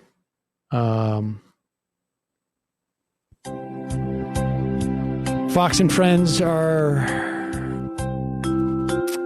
this morning talking about how it's over for Donald Trump. It's a sad moment. Let's put this up. Hang in there, folks. Here it is. Fox and Friends this morning. So ultimately, is this going to make any difference? Brian, to your point, probably not. But for a lot of people who feel like they've been listening to the president of the United States and he is asking for loyalty to them, they're standing up for him at the 11th hour, because after Wednesday, that's it. Yeah, that'll be it. That's it. And so ask not for whom the gong tolls. It tolls for thee. It is over. That is it, folks. Who got to Ducey? That's the first question I want to ask. The dream is dead. The dream is dead. But I want to make this absolutely clear. We're sitting here, joking about it. What's going on with with these 12 senators or 11 senators who are pretending that this isn't over, and what went on with the Congress people who were also participating in this? This is fundamentally weakening. And I think the first interview we did on this show 10 years ago was, if not directly referencing the study that showed that that Congress always will pick the side of wealthy people in any type of conflict that involves wealthy people when it comes to legislation. I think the first person we had on this program was the Princeton study. Yes, yeah, that's Gillens and whatnot. But I think the first person we had on had just written a book, maybe with Gillens or one of those guys, about winner take all in this country, both in the economy and in terms of politics. So I understand the limitations of our democracy, but the infrastructure of that democracy, to the extent that there can be any improvement in this country, which presumably is what people are, why they're activists, why they are engaged in politics, is to improve upon what we have in this country. the infrastructure that provides that platform, and I'm not even talking about the economic system in terms of capitalism, socialism, I'm talking about the structure which every society needs, is being undercut by what these people are doing. They are showing a fealty to, and I don't romanticize the American democracy, but when you basically just blatantly lie and begin to undercut the trust that we have in just the simplest and most basic rudimentary structures of our government, which allow for elections to take place and for reality to be acknowledged. When you begin to undercut that, it's going to have serious long-term repercussions. And I don't know, if there's any going back from this. I mean, I can tell you that the reason why I'm sitting here today was because I was convinced in 2003, in the wake of what happened with the 2000 election, that the 2004 election, George Bush won re-election. We would have gone past a certain point where we would just continually move along down the road of history, and the country's ability to sort of like right itself and to return to what was probably a fleeting era where there was at least some economic parity. Of course, not for African Americans, and there was no emancipation for women even during this time. But this is just another mile marker on the road, but we are further down the road, and to the degradation of just like the platform upon which we want to build something good. It's an empire in decline. I mean, you said it last night. We're not trying to be Debbie Downers. The stopgap of two Democratic senators as the peers in Georgia, that's significant, but it doesn't. It's a dent in the overall boulder that's rolling down the hill. That's just gaining steam. The snowball, I guess, is a better analogy, which started with what you're talking about in 2000 and has been completely accelerated by Trump's ego, his willingness to undercut democracy to preserve that ego, and then more substantially, Republican senators' willingness to go along with it. Exactly. That is it. That's way more. If Trump was just screaming into an echo chamber and we had people standing up, and that's also why you talk about romanticization of American democracy. I see that a lot in media. It's also the romanticization of the two-party system, and that one side, there are reasonable people on that side, right? Sugarcoating the Republican complicity and what Trump is doing here does a disservice to the exact narrative that you're talking about, because it's so key to understanding. We would not be at this point. We would not be rolling down this hill if it weren't for Republicans, these hundreds of, combined senators and or whatever, it's close to 150, going along with this. Republican lawmakers. And your point. And they all know it behind the scenes. It's so cynical. And Emma's point here, and understand, we have concentric circles of who are to blame for this. Because just as it is reprehensible for these Republican lawmakers to participate in this, it is equally reprehensible in terms of the implications of it when we see stuff like this. Joe Manchin coming out and talking about, on a day where you have 150 some odd Republican lawmakers, never mind what's happening in Pennsylvania with the Republican lawmakers in that Senate, in our federal government, who are outwardly sacrificing millions of people's faith in the bare minimum functioning of our government for their own political their own political power, to have on that day Joe Manchin come out and say, we're going to be bipartisan. Play the clip of Chris Coons. Oh. I mean, do these people not realize, even if they're pretending in the same cynical fashion as these Republican lawmakers are doing this, that when they come out and they say now's an opportunity for bipartisan work, like, who are they kidding? Who do they think they're doing this for? And play this Chris Coons clip. Yeah, okay. I'm a close friend and supporter of President-elect Biden, and he ran on an agenda that included bringing America together, working across the aisle, and delivering sustainable solutions to the challenges facing Americans.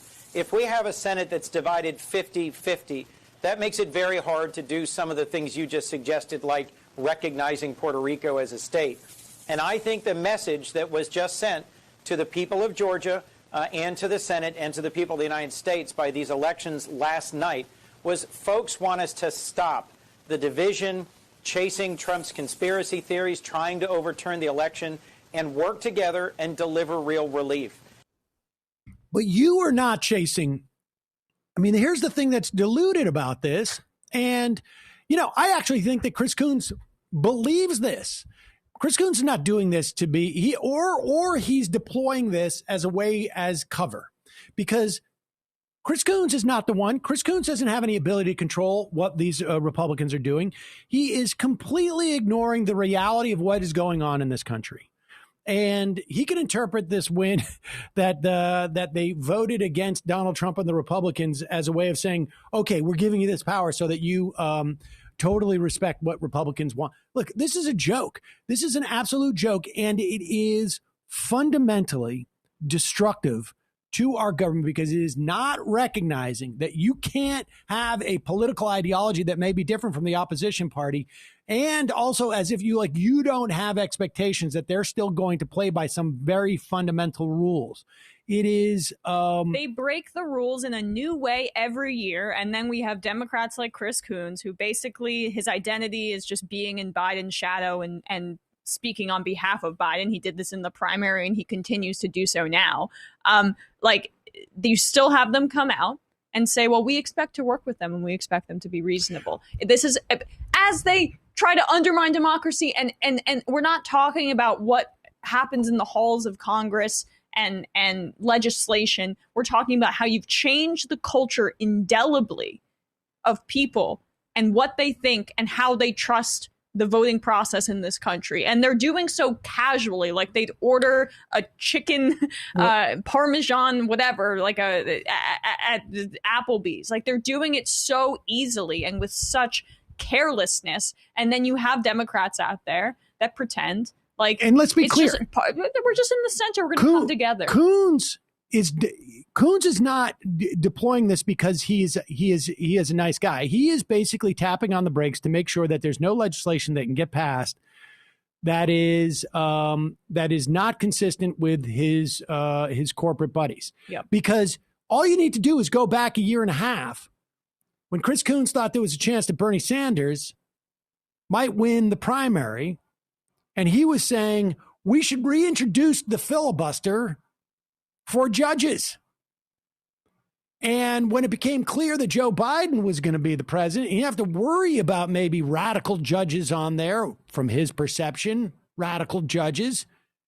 He sort of backed off that whole filibuster thing. I mean, that's proof right there that Chris Coons is deploying this as a way of inhibiting expectations about legislation, inhibiting actual legislation from passing. I mean, I don't know if he's using this as a way of like inhibiting the accrual of democratic power. So you may not see attempts to statehood for D.C. Or, for that matter, for Puerto Rico.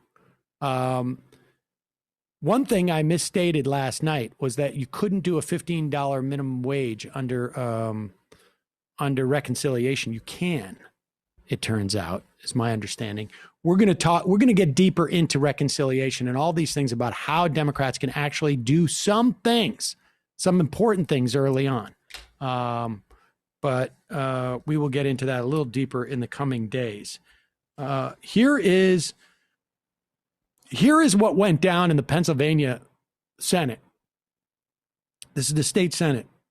Remember, the Pennsylvania lawmakers were at one point in play when it came to overturning the results of their election in Pennsylvania. And I'm quite convinced that if it was anything closer, or there was other states where it perceived, or Pennsylvania hung in the balance. If it came down to one state or two states, that Pennsylvania wouldn't have done this.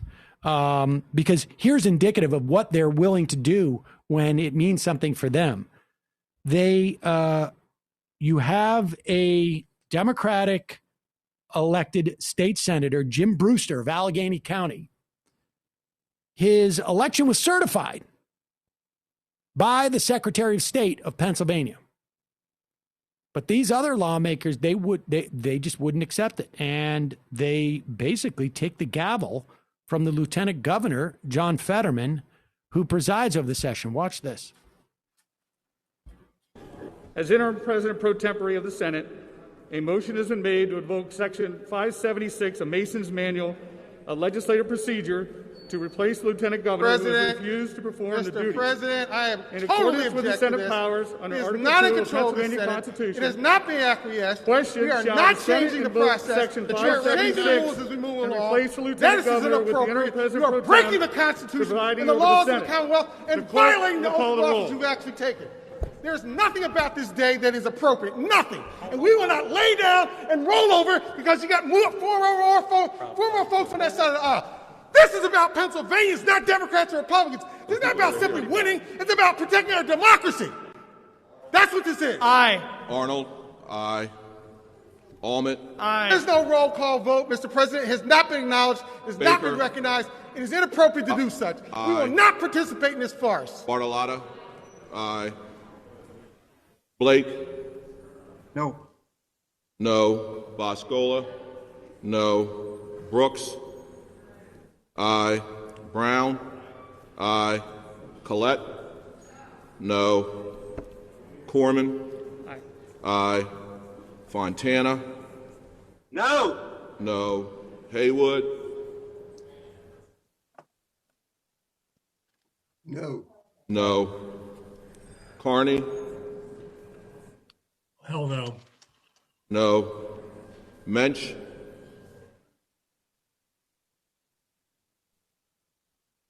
Aye. Muth. No. Phillips Hill. Can we go through Aye. towards the end here? Sanacero. All sorts of rules today. Williams, Anthony H. Mr. President, I don't know what the hell we're doing. I'm not sure why we're voting. We've crossed the bridge. We've broken all sorts of rules today. I don't know what we're saying yes to or no to because this is a violation of the process. The gentleman who sits in the podium, the rostrum, is still the presiding officer of the Senate. And any such indication of otherwise is obviously a takeover of the government. That is totally inappropriate Williams, against the Anthony violation of H. oath of their offices. So as far as I'm concerned, I can say any gosh darn thing I want to say, and I'm going to say it as long as I choose to say it. No! No. Williams, Lindsay. No. Udicek. Aye.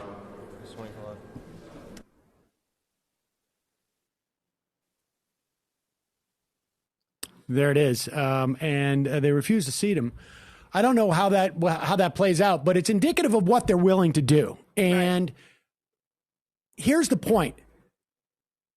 If you go back 4 or 5 years, the idea that this would happen would be really difficult to process.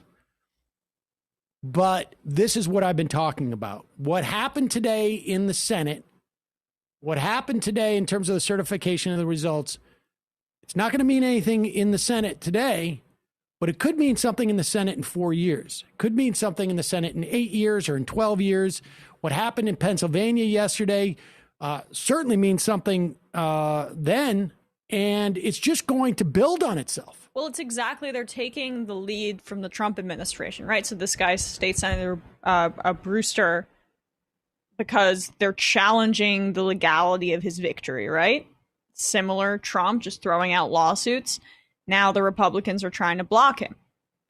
And they refuse to seat him. So as we saw, this is just taking cues from the top. I mean, when you have a party that has significant authoritarian tendencies and are now acting on them, that signals to state parties and to local legislatures, behave the same way, and voters will respond to it. It doesn't really matter what the facts on the ground are. And so I know people poo-poo this kind of stuff and think it's not as important. I think there is a tendency to say, oh, look at Republicans behaving ridiculously. This is how they always do. But I think this is another step, and it's a part of the rot of the Trump administration. And it is a step that we haven't seen before.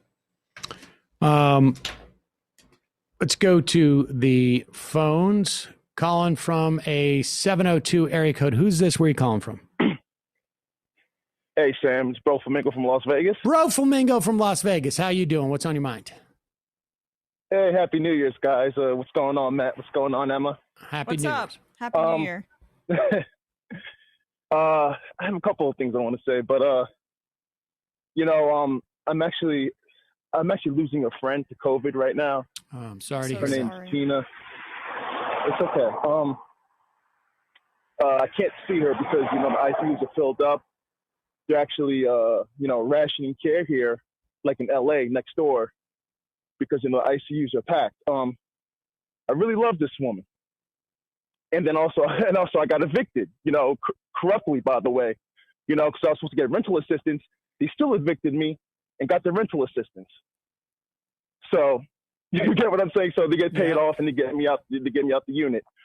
But the reason why I bring this stuff up, guys, is because, there's a lot going on, and, congratulations to George, whatever. But within the leftist movement that's going on right now, I keep seeing this stuff, and I'm not trying to harp on Jimmy Dore again, because I know it's almost beating a dead horse, but Sam, you've been really talking about this where it's like he's a poison pill.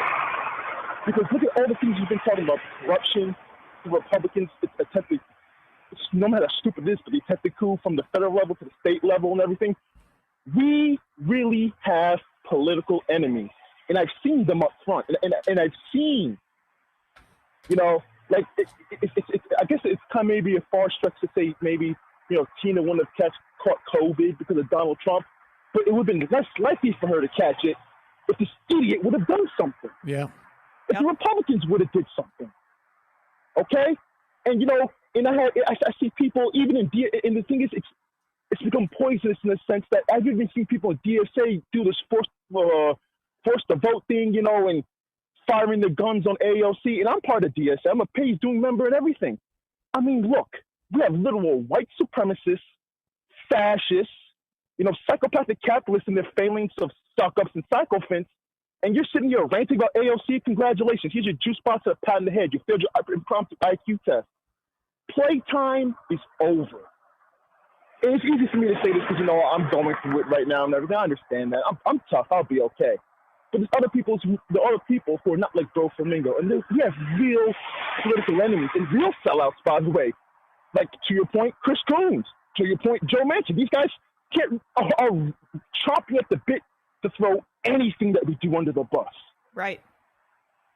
And I'll jump after this, but let me just say this too. And Sam, you've really been harping on this like big time, and I love it. These guys have stupid money. I mean, like stupid about Dave Rubin, case closed. I mean, they got money to throw around all day, okay? But as leftists, we can really win, but we have to out-organize these guys. That's the only way, out-organize. Not sit there, rant about AOC because of a mean tweet or something. Or, oh my God, the squad or the fraud squad hashtag. Even Amber Lee Frost wrote about, the poison chalice of hashtag activism. Again, we have real political enemies. Real, very real. And if we're going to win, we have to organize and be united. That's the only way you can beat people with power, with the levels of power and resources against you. And by the way, guys, I love what you do. Happy New Year. My library is full of books of people that you've interviewed and everything. I love you guys. Take care. And guys, keep your eyes on the ball. And rest in peace, Michael Brooks. Because, Michael's gone.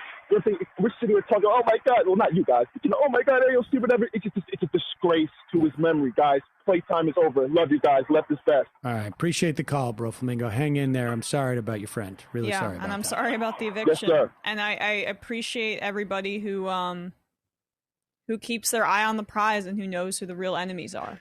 I mean, look, I don't want to get too, I don't want to get into it, but there is like, I don't know if it's a combination. I don't know if it's like just, some type of media branding exercise, or if it is just, people who are so myopic that they can't see past, like fights that exist on Twitter as being like, I'm not saying that Twitter's not important, but it's just like, how narrow are you going to, like, it's like, it is.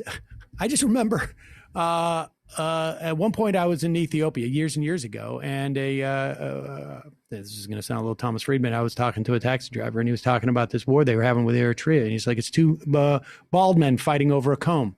It's like, like how narrow of a piece of territory you're going to take here that you are calling AOC a sellout. If AOC is a sellout, you shouldn't even be thinking about electoral politics, or any politics for that matter. You should just be going and organizing and doing stuff in your community. And who did she sell out to? No one can tell me that.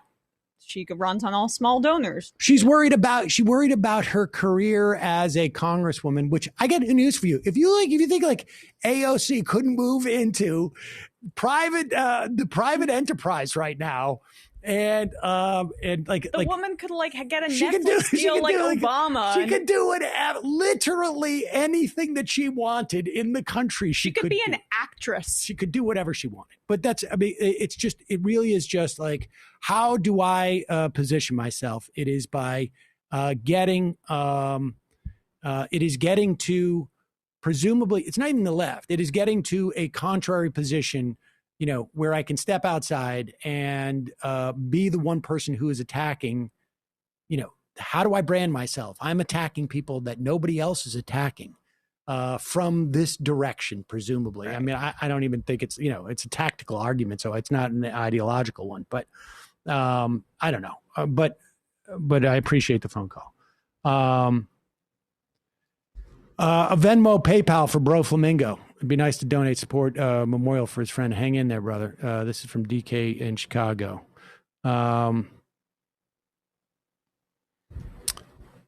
So Trump supporters are. Let's look at this. Okay. This is we got Trump supporters who are protesting out in front of the Capitol today because the Republicans have stabbed them in the back.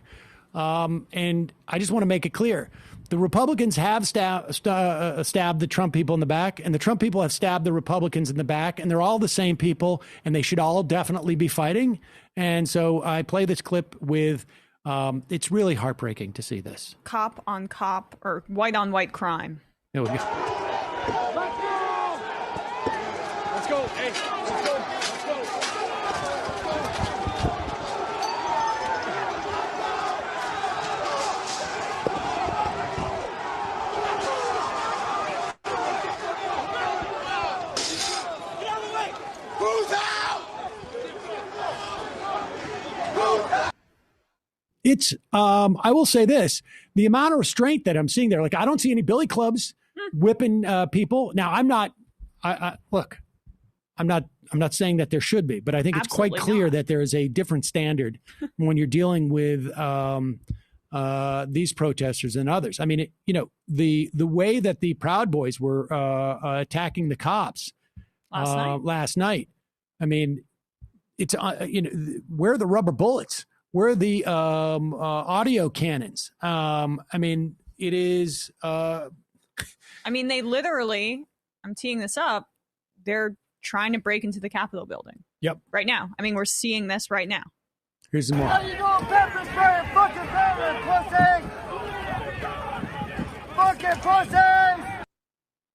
It looks like there's a Proud Boy contingent there. 100%. There is. They've evacuated the Madison and Cannon buildings at the Capitol. Wow. Yeah. I mean, can you honestly imagine, like, if these were Black Lives I was Matters about to say, protesters, terrorists. like, you know, the terrorists, the Antifa, they would be. I mean, there would be mass arrests. There would be water cannons. It really is pretty stunning. And again, we bring this back to the Republican responsibility. These over 100 Congress members, these 12, 13 senators who are pretending like Trump actually might have had a chance to win the election. They are instigating. They are directly responsible for this kind of rioting, potential violence. Like, I mean, if they want to actually claim that because the left progressive lawmakers are supportive of Black Lives Matter and maybe not Black people getting executed by cops in the streets and maybe some justice for them, as we aren't seeing in Jacob Blake, as we covered, right? If they're going to claim that they're in any way responsible for the protests and the damage that's done there, how are they not taking any responsibility for the fact that they're undermining what's left of this shabby democracy at every turn and pushing us further and further towards authoritarianism and a potential 2024 candidate who's going to just disregard the election results and stack the courts and do this? Do they have any responsibility for this clash with cops? Because I know they do. The Republican president invited these people. This was a formal rally.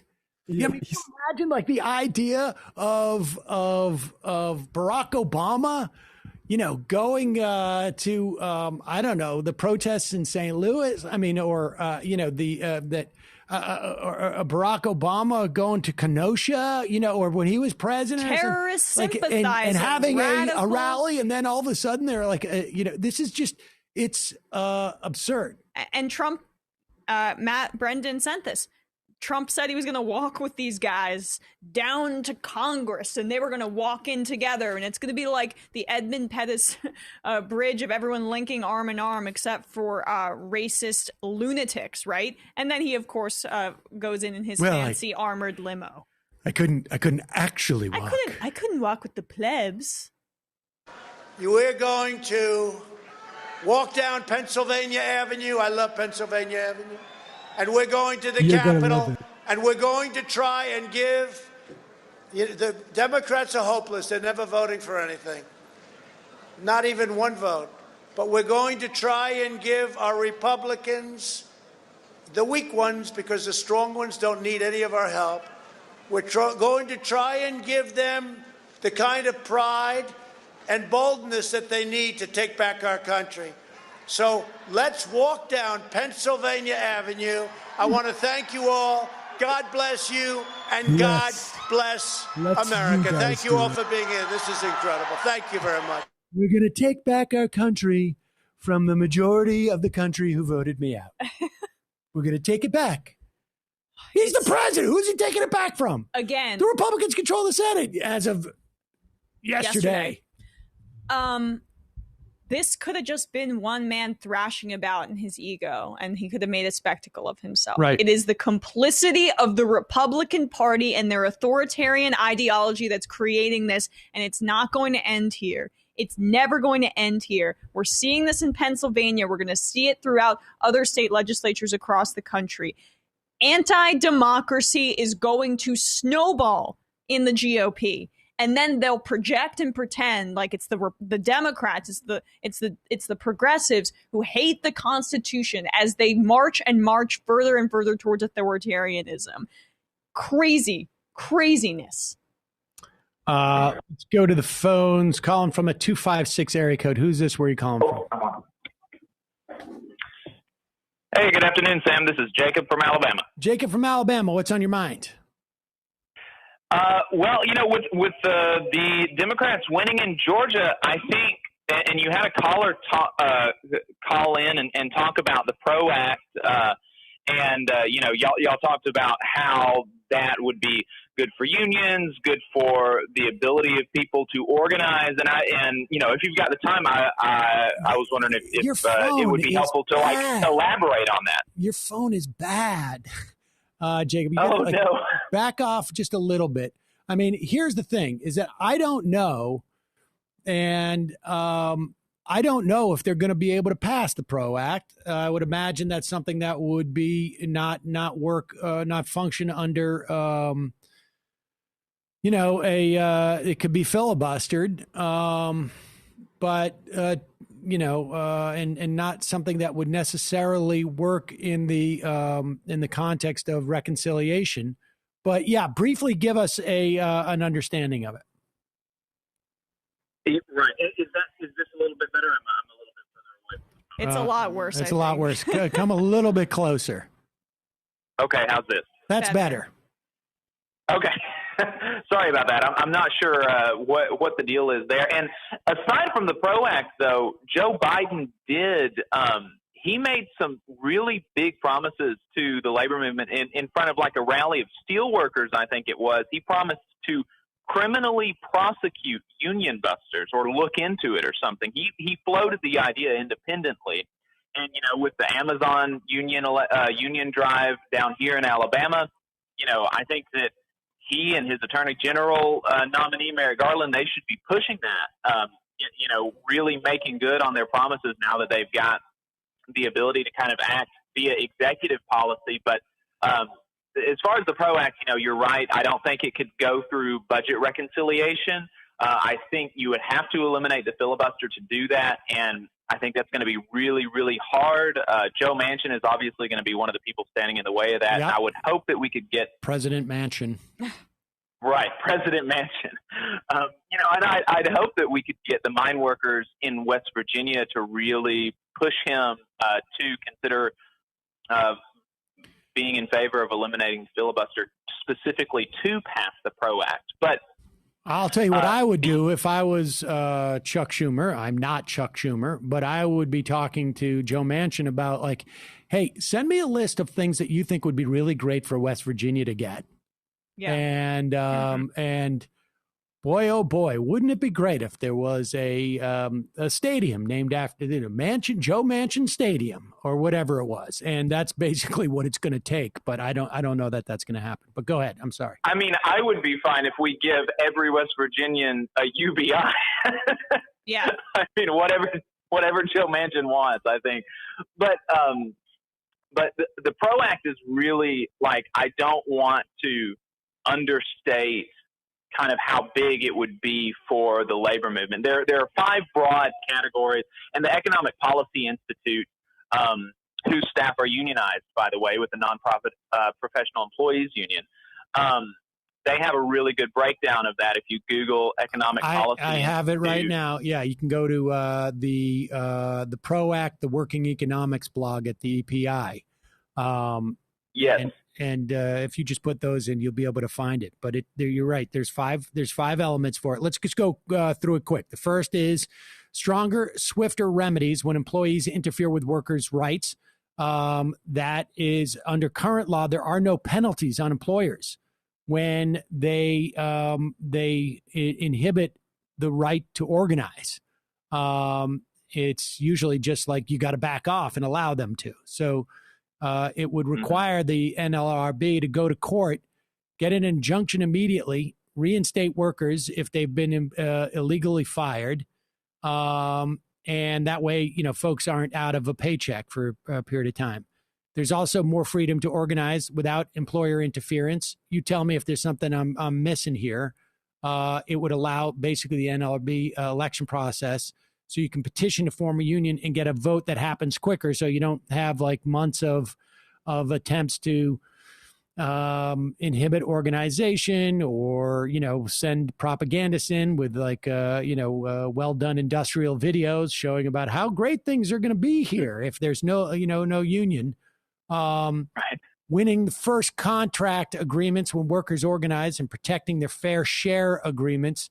It would basically require employers to bargain in good faith with the union, which is chosen by employees, and it would deal with a whole set of issues that are workplace issues, wages. Right, and it has binding arbitration if the employer does not bargain in good faith. That's not something that we have right now. It would override right-to-work laws in all 50 states. There are 27 states currently, including my own, that have right-to-work laws. which do not allow the union to bargain for a fair share clause in the contract, which fair share clauses, mandate as a condition of employment that you pay shorter than dues. You don't have to be a member, but you have to pay for your representation Agency and the benefits fees, that you right. get from the union. Yep, agency fees. Yes, agency fees. It protects strikes and other protest activity. Taft-Hartley outlawed secondary strikes. Right. So, let's say you've got a widget manufacturer and they get, this part A for the widget, and the widget manufacturer workers are going on strike. Well, the people who manufacture the part A for the widget, they could also go on strike to put more pressure on that employer. That's something that workers had a lot of success doing before Taft-Hartley. That's why Taft-Hartley was passed. Obviously, there are a lot of impediments to that. Currently, under the current system, you've got a lot of no strike clauses that are going to make it difficult, but it would open the legal avenue for secondary strikes, which would allow workers to broaden their horizon, broaden the bounds, expand the bounds of their solidarity beyond their own workplace, which I think is important for organizing working people around the country. Of course. I mean, this, you need to, this allows for strikes broadly in sectors as opposed to specific shops. And then the last thing is that it would, and people should understand this, that when you have a company that has, folks who are, we have specific employees, and then we have contractors, and we have, people who act as managers. What will happen is, if people want to unionize, the management will sometimes say like, oh, well, these people aren't really workers. They're managers, or they're actually not doing this type of work or that type of work. So they're not eligible to form a union together. The fifth element of the PRO Act would essentially streamline that and make it much harder for people to be excluded from a class, if you will, of people who could unionize together. And so, I think this is a good thing to talk about. People should be aware of it. I just don't think that we're in, this is going to be a bit of a reach. One of the things that we're going to focus on, and I appreciate the call, Jacob, and we will get more to this in the future, but for the time being, the big focus is going to be on what you can do through reconciliation and what Biden can do unilaterally with existing laws. So there are things that you could do and to strengthen or to reinvigorate labor law that is not being pursued, that where the laws are already in the books. But this is something that, maybe we're only a couple of senators away from doing this in 2 years. But we will bring that, we will raise this stuff as we go on. Cops are using tear gas now, I think. They are. Or pepper spray. Well, speaking of raising stuff, is there a clip maybe we should play? Okay, so I'll intro it, huh? Trump supporters are Trump supporters just raised a massive cross in front of the Capitol building, I believe, as they're protesting outside, rioting, going after cops. I think pepper spray is being used, although predictably less force than when they go after Black Lives Matter protesters, of course, but they're actually going after cops. But first, let's look at this cross, which perhaps they're intent on burning it or crucifying Democrats. I'm not exactly sure.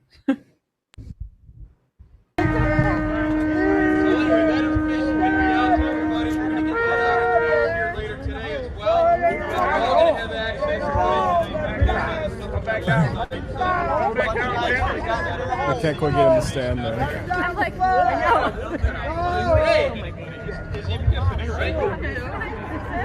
Harder than it looks to raise a cross. We're going to roll the flag with my prayer.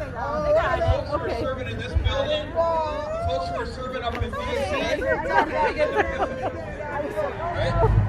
They get epiphany. What? Why I say burn it is because that looks a lot like KKK imagery if it's on fire. Okay, let's assume for a moment it's not burned. What's it doing there? Well, it's just, reminding Article of faith. Right. But again, or to pin up Chuck Schumer and all the other Democrats who are standing in the way, or maybe the traitors like Mitch McConnell. Well, the Judases, I think. Let me just offer another interpretation of that isn't so cynical. Okay, Emma? Yeah, I guess I'm black. I know a lot of people. I'd be pinned on that cross. Yeah. No, maybe it's just a T. All right? You're saying it's a cross. For Trump. It's a T for Trump. T for Trump. Lowercase T. Lowercase T. Pretty lowercase T. pretty Because he's got humility. Oh, yeah. Okay? So he doesn't capitalize the T, and that's what it could be. That's nuts. I feel like Pence looks at that cross, and there's a part of him deep down that's like wants to walk toward it and let them put him on it. Yeah, right. Well, I mean, how? What's the joke for how many Trump supporters does it take to put up a cross? Like screwing a light bulb? How many? I don't know. I was waiting for you to. Don't you have a copywriting background? You got to give me at least a little bit of heads up. I had no idea. Yeah, well, this is live programming, baby. How many Trump supporters does it take to raise a cross? Well, it takes. I am in. I guess a couple, few. There we go. Folks, here is some Trump supporters last night who are a little bit disturbed that they didn't realize that the reason why supposedly the police were beating on protesters, any peaceful protesters over the past months, they presumed it was exclusively because those people were not white, or they were trying to promote some type of equity and justice in the country. And they're shocked. Like, hey, wait a second. I thought we were all on the same team, regardless of what kind of crap we were trying to do. Here is some of those Trump supporters, Proud Boys, last night, Republicans. Because you don't want to fucking protect the Constitution. So you lost both sides of support. We had your fucking back, but we ain't got your back no more. We're the business owners. We're the veterans. We're the veterans. We're the business owners. We had your back, but we ain't got your back no more. We don't got your back no more. Because you don't got our back. Heads are gonna roll. Those heads are gonna roll. So we had your back Heads until are you gonna didn't roll. have ours. And so now you don't have ours. So now I'm a Marine. I know we got other Hoorah, Marines out here. motherfucker. We ain't got your back no more. Yeah. Fuck you, 6 week You better fucking have our DC back, trader and you court. better have our back, or we're gonna fucking show you. That makes me feel pretty good about training these guys to use weapons. Yeah. That definition of fascism is imperialism coming home to roost. I mean, yeah. I mean, at what point do we have to say that this isn't fascism? Like, when can we stop? Like, well, I mean, I think I think there's certain academics that might have interesting things to say on that debate, but for a wide audience, yeah, this is what fascism looks like in America. 100%. And again, let's not forget that this isn't some principled stand against cops, right? As soon as the next protest against police brutality happens, they will be cheering on the cops immediately. It's a temporary breakup. It's like that volatile relationship, everyone keeps getting back together. The guys keep getting back, breaking up. They'll be fine. They'll work it out. Yeah, I wouldn't mind them fighting a little bit more together. I mean, Republican infighting may have given those Georgia Senate seats to us. Keep it going. Look at what happens when you divide Republicans as opposed to trying to divide the left, or you fight Republicans. You force division. Tomorrow we're going to go through, exactly where Warnock and Ossoff were in the lead up to the election. And so that, because it's really important that the narrative that Joe Biden felt so strongly about, that he was basically yelling at civil rights leaders about it in a phone call, that narrative is laid to rest. That in some way the Democrats lost seats that they thought that they were going to win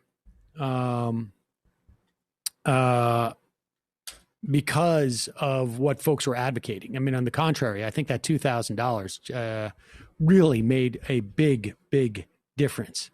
Here is a Trump supporter on Monday talking about how and you know, to a certain extent, like I said, there was two things that were active. I think you had some depression of the Trump vote, but you also had more people voting for Ossoff and Warnock than did for Joe Biden, and that may have something to do with the fact that they were coming there and they were saying, "You vote for us, you're going to get more support and relief for what's going on with COVID." Here's number 7. Are Trump and his supporters just sore losers? No, we haven't lost. So he'll be president for 2 more weeks? No, he will be president till 2024. You know, obviously Trump is saying that the election was stolen from him here in Georgia. Doesn't trust the Republican election officials here. Does that cause a problem or an issue for trust in this week's Senate election? Yes, I think it has for several people. Yeah. People are not have been demoralized and have actually told me that they do not want to vote because they feel like their vote isn't going to count. And what do you say to people when they say? I tell them, well, if the Democrats are going to steal the election, we're not going to. We're going to do the right thing and we're going to vote. Will you accept Joe Biden as president? No, he'll never be my president. Okay, but you accept that he's going to be inaugurated? No, I don't. I mean, how could that change at this point? Well, it could be a civil war. You never know. You don't actually want a civil war, do you? I don't. We don't show us the voting machines. Show us the ballots. Show us that this was a fair election, or we'll never accept another vote again, ever. You know what's missing from that, though? What? Is that they're not holding a stuffed monkey and saying that Joe Biden is a Kenyan socialist. Yeah. Yeah. Muslim. I know. It's really inconvenient for them that they don't get to kind of use the kernel of racism to bring a few more people into the crazy fold about this insurrection. It really is. Sucks for them to use it really is just sort of like they've got to make it about, I need to see the ballots. I mean, I think the program that we're going to institute in this country where you actually get every single person in the country gets to examine the voting machines.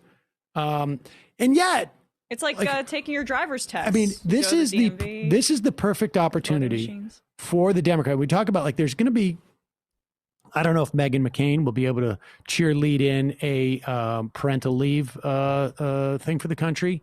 But this is a great opportunity for the Democrats to institute a statutory right, federal right to vote so that you can begin to standardize the process of voting across the country. And you bring this up and you force the Republicans to look at this bill and to deal with it because you have this impetus and this push, right? I mean, these people, I think genuinely, if they're genuinely suspicious about the voting, bring up the bill and make voting a federal right.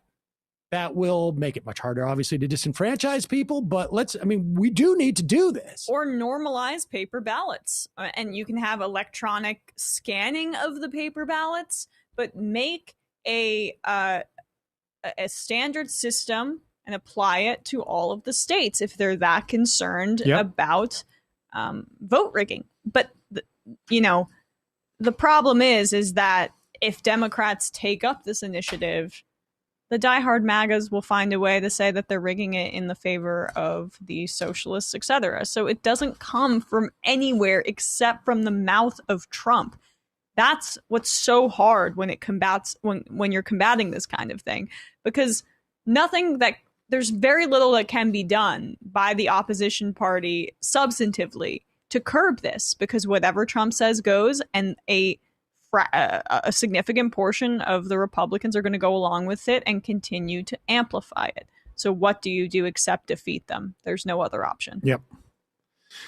AP reports that on a California hospital, Martin Luther King Jr. Community Hospital has a capacity of 131 patients. It's now treating 215 patients, 135 of them with COVID-19. So there's 5 other, they're over capacity just on COVID patients alone, never mind other patients. This is happening around the state. San Joaquin Valley, Southern California, There is no more capacity in the ICUs to treat COVID-19 patients. On Tuesday, California issued a public health order requiring hospitals in LA and 13 other counties to delay non-essential and non-life-threatening surgeries. You've already had the word that the paramedics, if you think that someone who in your care is not going to survive, you don't take them to the hospital. However, Dr. Dave Rubin, he has some questions to ask about this. Here's this idiot. I mean, this guy. Play this clip. Okay. By the way, this is totally anecdotal, but I keep seeing that they're saying like something like not all of them, but we're seeing like 90% of the hospital beds in California are overtaken. SoCal and LA, all the hospital beds are overtaken. There's 2 hospitals that I live about 10 minutes between, and I drove by both yesterday, and they're pretty much empty. I did not go in and check every bed, so I'm just telling you what I can see on the outside, which are pretty much empty parking lots and the lines for COVID testing that are completely empty and everything else. So it's just like, what's going on here? What's going on here? I don't know. I'm just asking you the questions. But you're just asking the questions. I have a question. Do you have X-ray eyes? Can you see through buildings? Who drives by a hospital and says, they're empty, I don't see anybody on the inside? I didn't go in and look and see if there's people on the inside. Yeah, because then I might catch COVID. Then I might catch COVID. Like my buddy Larry King. Then I might have to... He didn't drive past anything. He doesn't see anything. He's in his little nice house with his saltwater pool in L.A. Not doing... Is it a saltwater pool? Shit. It looked like one, right? I don't know. The kind of darker ones those are saltwater, I think. I mean, just think about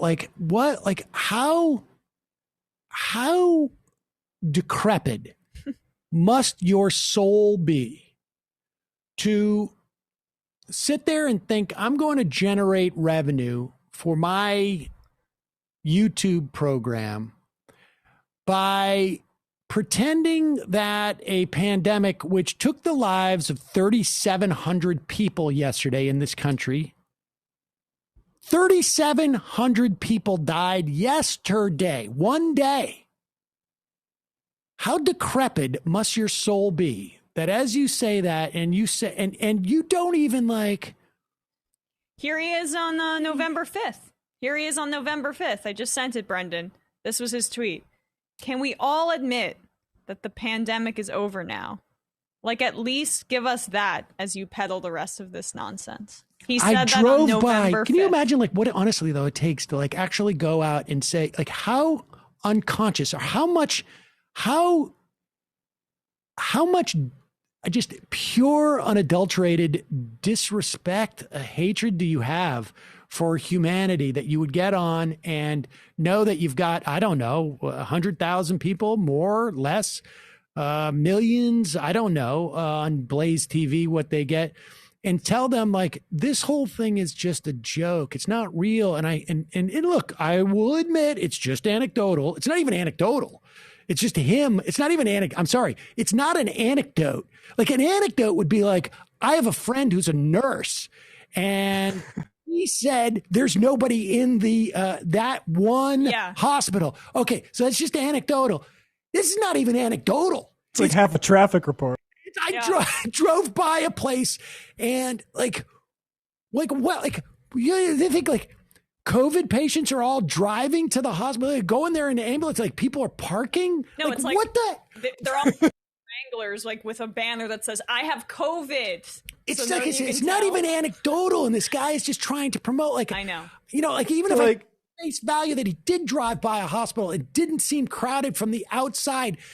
How decrepit of a human being do you have to be to say that for money? I mean, it's just, I can't even wrap my head around it. It's unbelievable to me. It's a big idea. I love the idea that you could tell what's going on in a hospital by looking at the building. Listen, this is anecdotal, but I went on Google Maps and I looked at the pictures of the hospital and it didn't look crowded.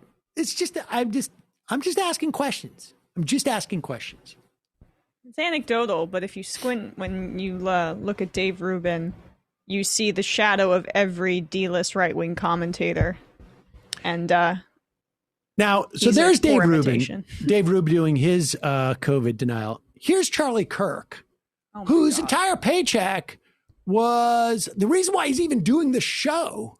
I think it's because his benefactor died of COVID, right? Isn't that the case? I don't know. Wasn't that the main contributor to Turning Point's US? The guy who recruited him, so instead of going to college, Charlie became a propagandist, died of COVID this summer. And so Kirk is thinking like, well, COVID giveth, COVID taketh away. But I'm going to make it giveth, and the way that it giveth is by my denial. And so here it is. It was Bill Montgomery, I think it was. His name was something like that. Here's Charlie Kirk saying, look, we need to dig deep as Americans and deny the fact that this pandemic is killing over 3,500 people yesterday. So before I get into what tape do you want to? Do we have the tape from the John Fredericks to show all the fraud that's happening in Georgia? Before we get into this, I just have to give like a 30-second question. Why is America still locked down? Why do we not have everything open completely and totally? No mask mandates. Make a decision as you see fit.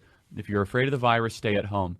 This has been one of the most disappointing chapters in American history. How we have tolerated these lockdowns that are anti-scientific, anti-human. We have people committing suicide, drug addiction. And by the way, you try and go find accurate suicide data. Do you notice the states aren't publishing them? They're not publishing them because they're actually going to find out that more people, young people, are committing suicide than dying from the Chinese coronavirus. It is a disgrace, and everyone's letting it happen. But we at Turning Point USA, we hosted the largest event of the entire year in Florida. We did an amazing job. So if you are not actively defying these state and city ordinances, you're part of the problem. Okay, so let's.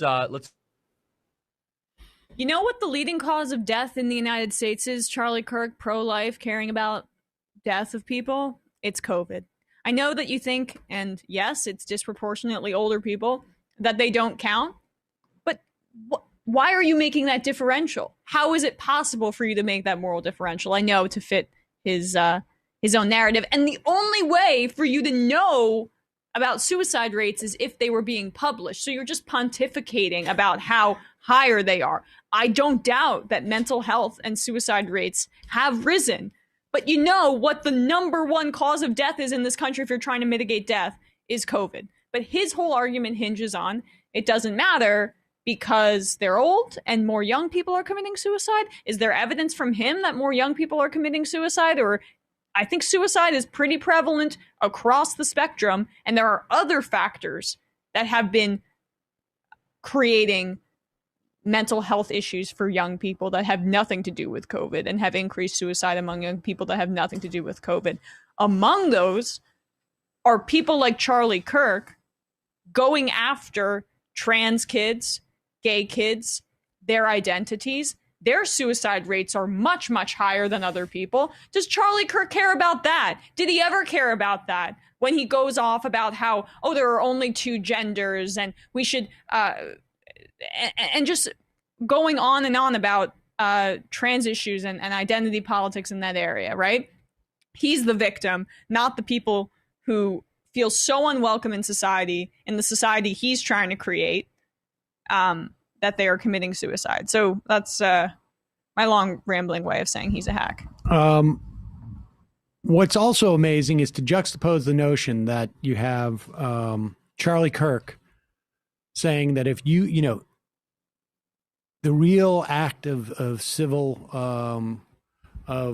disobedience is to go to a Turning Points USA conference party, essentially, and get into a crowd and listen to Dave Rubin speak, versus, let's say, these people in Kansas City who, in the midst of a pandemic where you have eviction moratoriums ending, have basically put themselves between the courthouse where eviction notices are issued and everybody else. Play this clip. This is clip number 13 This is pretty impressive. Shame on Judge Stockdale! Shame on Judge Stockdale! Shame on Judge Stockdale! Shame on Judge Stockdale! Shame on Judge Stockdale! Shame on Judge Stockdale! Shame on Judge Stockdale! Shame on Judge Stockdale! Shame on Judge Stockdale! Shame on Judge Stockdale! Shame on Judge Stockdale! Shame on Judge Stockdale! Good for them. I don't That's think that awesome. was the judge. I should say that guy who walking. He looked like more of like a defense attorney, but for some of the representing some of the defendants would be my guess. But that's impressive. It's awesome. It's awesome to see. I mean, people are desperate right now, and these are the consequences of that. Trump had said, we have an eviction moratorium in place, and in some areas of the country that held firm, but in a lot of areas it didn't, and especially now, tenants are being kicked out and being evicted before they were being evicted illegally, and now as there were expirations that lapse at the end of the year, it's happening more and more. All right, let's turn. Apparently, folks are storming the Capitol now. Yeah. Do we have live footage, or can we? Let's see a video and let's see some. If we get some, this is.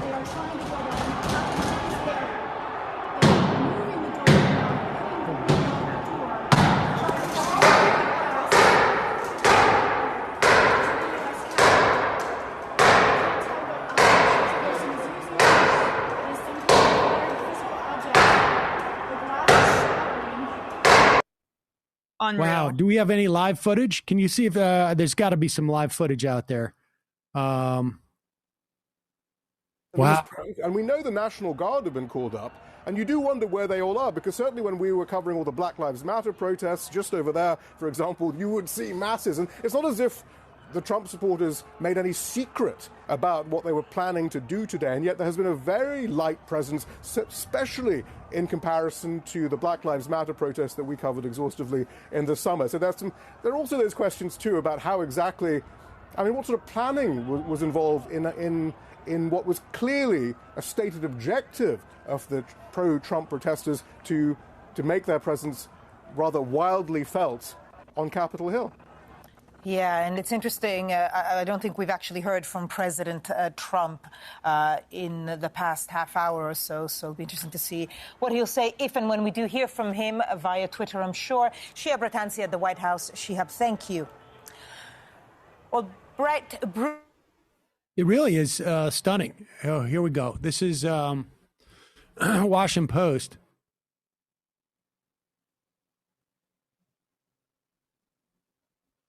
House and Senate are in recess as protesters enter the Capitol. Well, look, safety has to be the number one priority here, right? They got to get these people out right now, because I have no idea what's going to go down. That is that's like a zombie movie, them banging on the windows like that. Yeah. And we saw this with the lockdown protests when in Michigan you had MAGA heads storming the state capitol with not machine guns, but AK-47s or assault rifles. There is such a double standard, and calling out the hypocrisy, I know it gets trite. It's the easiest thing for liberals to do, for progressives to do, because it is so blatant. The harder thing to do is to defeat this kind of thing, and we were talking about this throughout the show. The one way to not defeat it is to pretend like the Republican Party is not complicit in stirring this up, and say that we're going to enter into a new age of bipartisanship and that everything is hunky-dory. Yep. Yeah. We'll see it from the media as well. All right, look, we're going to take a couple of phone calls, 2 more calls. That's it. And then we're going to take some IMs and wrap it up for today. Calling from a 412 area code. Who's this? Where are you calling from? Hey, Sam, can you hear me? Yes. Who's this? This is Chris Matthews, Sam. I'm a little bit disappointed with you. I got to be honest. Disparaging Chris Coons. All right. I'm a little bit disappointed. Joe Manchin, they're American heroes. Thought you were taking that MSNBC money, Sam. It's really disappointing. And my second question for you is, what do you think about this whole Chairman Sanders row? You think he's going to open the gulags? Am I headed to? I'll be heading in Central Park, Sam. What do you think? I mean, one can only hope. Okay, I'm dropping it. All right, I appreciate going, that. Sam? That was actually pretty good. That was pretty good. It was pretty good. Thank you. This is Christian. I called like 2 weeks ago, the actor from New York. But yeah, just wanted to call in and provide a little comic relief from the craziness that's going on today. I did have a question, and it does have to do with how we're going to move forward. I think it's really, a really big deal that, Bernie Sanders will be. Is that correct? That he'll be the he's going to be the budget. He's going to be the chairman of the budget committee, and this is going to be important because in reconciliation, it gets a little bit complicated, but reconciliation is basically you get one bite at the apple per fiscal year with reconciliation bill, and it deals with a budget. Everything in the reconciliation, we're going to go over this tomorrow, but I'll just give like a brief overview. Yeah. Everything that goes in that budget has to directly impact the expenditures or the revenues of the federal government. And so I guess the theory with the $15 minimum wage is it's going to increase revenue because people are going to be paying more wages. They're going to get more payroll taxes. I think that's what it is, but I need to double check on that. And what happens is that they decide on a number, and then it goes through a process which has to go through the budget committee. And that number is then basically allocated through 3 or 4 other committees. That's one of them is the Energy and Commerce. That's why that committee was so important. The other is the Senate Budget Committee. And he is going to have a lot of authority as to which the distribution of those monies of like what gets favored treatment in terms of being brought up for essentially acts and laws and pieces of legislation that will determine where that money goes. So it's a big deal. And particularly because there's going to be so much leaning on reconciliation, I think it's going to be a big deal. So, and also, I mean, I think it's also the chairman of Subcommittee on Primary Health and Retirement, the Health, Education, Labor, and Pensions Committee. So I think maybe this could be another, and especially with the PAYGO, those 2 exemptions only for pandemic assistance, or what were those 2 exemptions? The 2 exemptions were the exemptions were tied to COVID, but what in our economy could you say, and it wasn't for climate, but for health, it was tied to COVID. What can you say now is not tied to COVID? Right. Nothing. And so the point is that exemption is really big. And there's opportunity, like what you can do in something like this. I mean, obviously you could, I think you could do more or less Medicare for all in the context of reconciliation. That's not going to happen. But what you could do is you could do like we're dropping the age of Medicare eligibility to 50, or you can buy in at 50 or something like that. I mean, I don't think that that's so out of reach. And I think Harvey. Go ahead.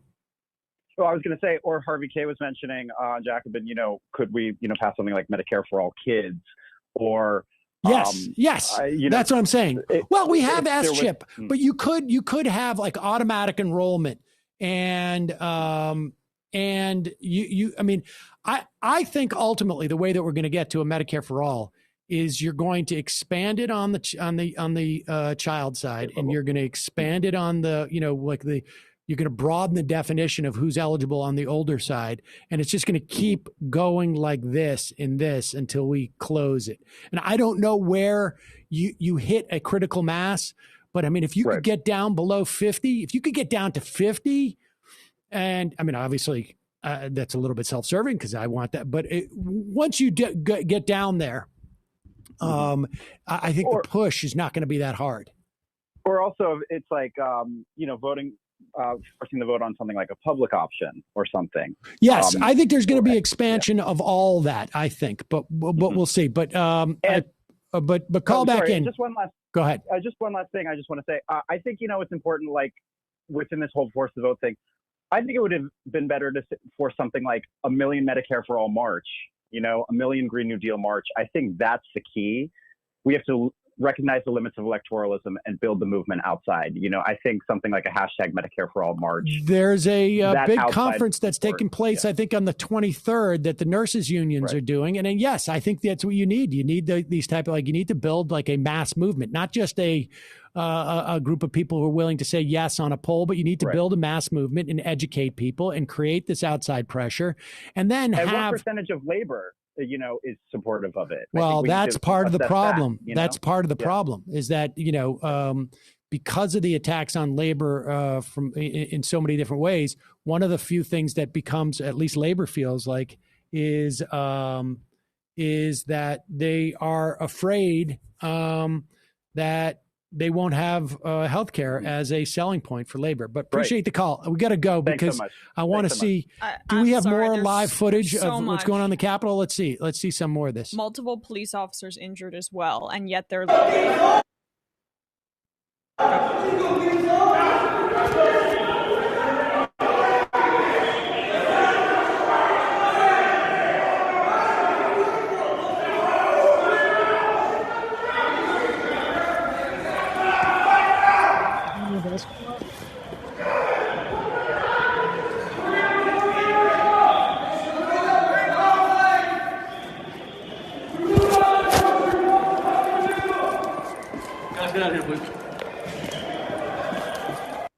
Wow, that was Veronica Escobar, representative, with like cops backing away from de-escalating, I guess, in some way.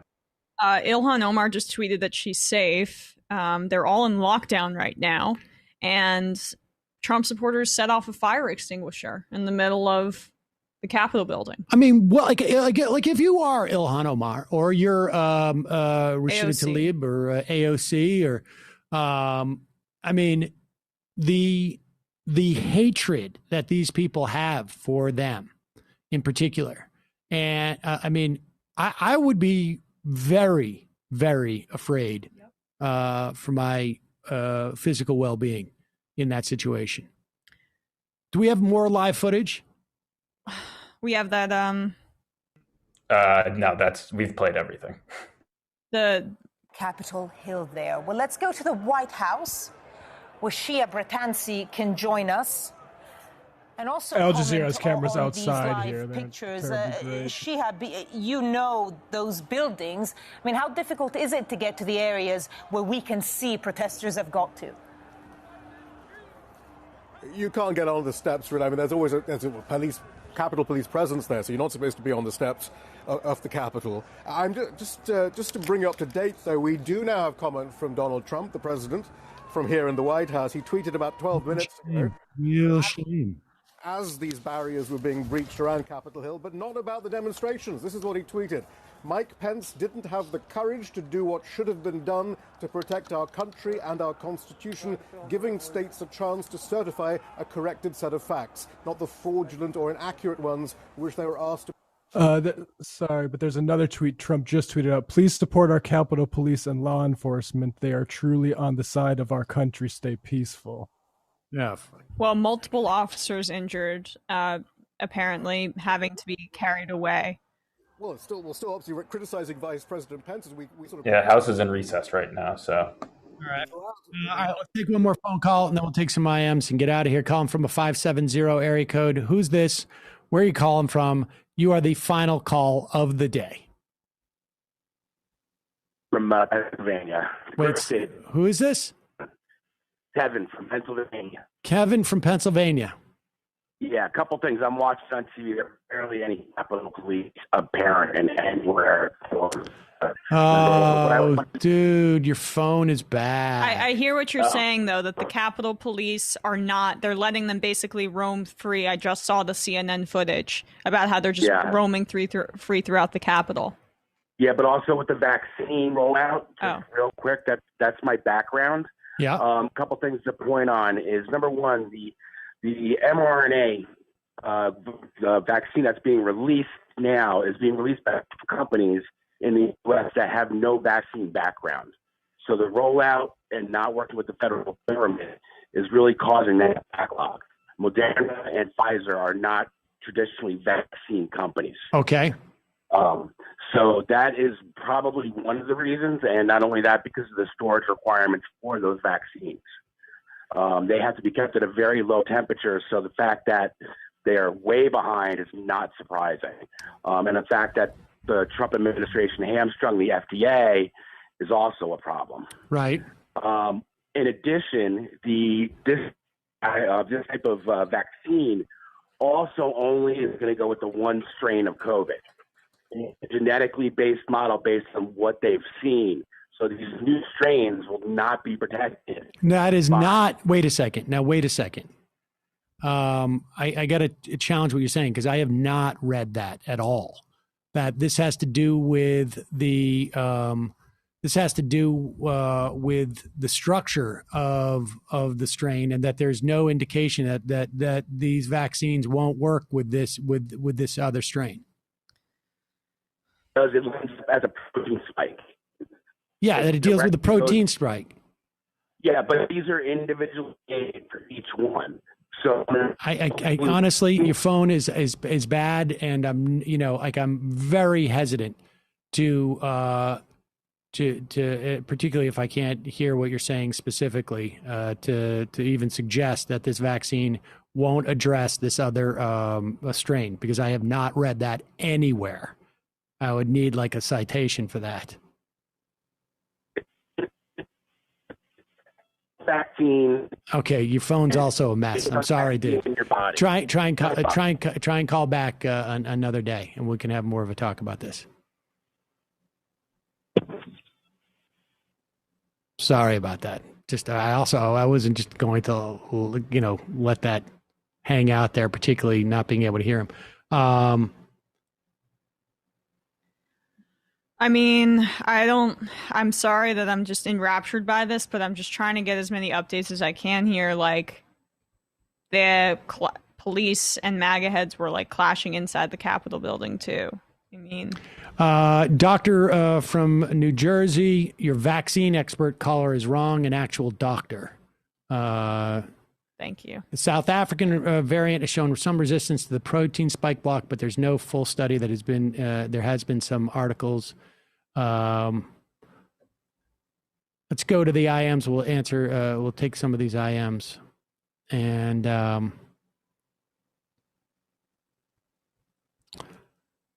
Sam Seder, a bra salesman. It's kind of great how awesome and insightful Emma is, while simultaneously having 50-year-old white divorce guy energy with sports and sports betting. That's a great one. It's so true. I don't really get what, if there was a God, like what ingredients he put in me to create who I am. It doesn't quite gel that well. Triangle Bill. Sam, love Nina Turner. I got to meet her when she came to Durham, North Carolina during the Bernie primary. Is it possible to look back at the membership list and for those elite MRs like myself, the first original 50 or 100 members who signed on in the early days, to know which number they were? I might be able to do that, actually. Hello, Sam Tushy. Legalize all drugs. King Thick. What's the explanation for the vote total difference between Warnock and Ossoff? Just looking at about a 20K difference. I would say it's a combination of a couple of things. Purdue, a little more popular than was elected, actually. Was elected. Has a pedigree. I mean, I think he's just a better politician, probably, than I would imagine. There's some element of misogyny. I would say those two things are the big things. But I think it's just, that's not a big difference when you're talking about. And I just think there's people out there who are just like, I don't necessarily vote on party. I just vote on the one that I like. 413 Levi. Hey, Sam, crew woke up this morning. The good news regarding Georgia was quickly marred by the news that my dad had died. Oh, I'm sorry about that. He was an amazing man. He taught me the meaning of empathy and caring. Thanks for all what you do. I know that we have all lost so much this year. I hope that we can all enjoy an uplifting 2021, both personally and collectively. If you could send out a shofar for my dad, I would very much appreciate it. Much love. Very sorry to hear that. I'm so sorry. Condolences. HuffPost reporter says guns drawn in the chamber. That's all I see. In the chamber of the House? That's all he tweeted. Guns drawn in the chamber, period. Jeez. They're shooting inside the chamber. Jesus. Do we have any live feeds? Everything is exteriors on networks right now. Everything. Just exteriors. Go to CNN because maybe they'll have some reporters there. Matt Fuller has the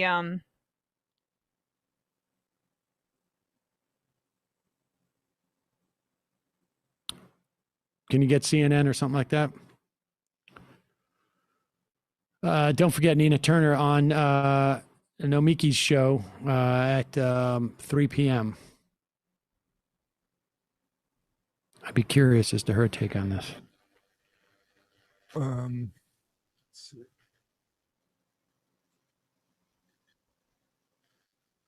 I got CBS. Hold on. All right, let's do that. Chester's over there. Oh, wait, shit. I need to not play this because this is the CBS that is bad. Okay, yeah, turn it. Oh, they looks like SWAT teams going SWAT's coming in, so it might get ugly pretty quick here.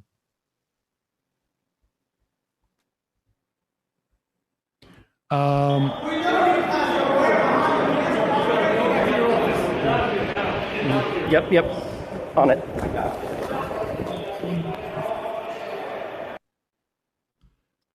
We had heard those reports earlier. Yeah, fire. And then here's the tweet from that they're shooting inside the chamber. Matt Fuller, if you guys want to go, he's at MEP Fuller, Congress and staff reporter for HuffPost. He says that they've shot inside the chamber 4 minutes ago, guns drawn in the chamber after that. They're shooting inside the chamber 1 minute later. Another big band, I assume he meant Big Bang, outside the chamber. I mean, it'd be surprising if none of those guys had were packing, right? That entered the Capitol. Yeah, I would be surprised by that. I mean, I don't. God, I'm such a softie. I mean, there's something. As much as we don't romanticize the U.S. government, there's something so just violating and insane and disturbing hearing that there's shots fired inside of the Capitol building by anti-democracy protesters.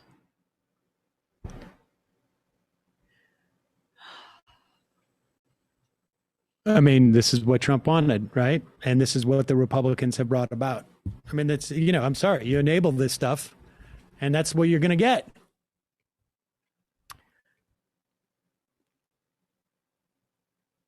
Into that hallway where you're seeing these people walk.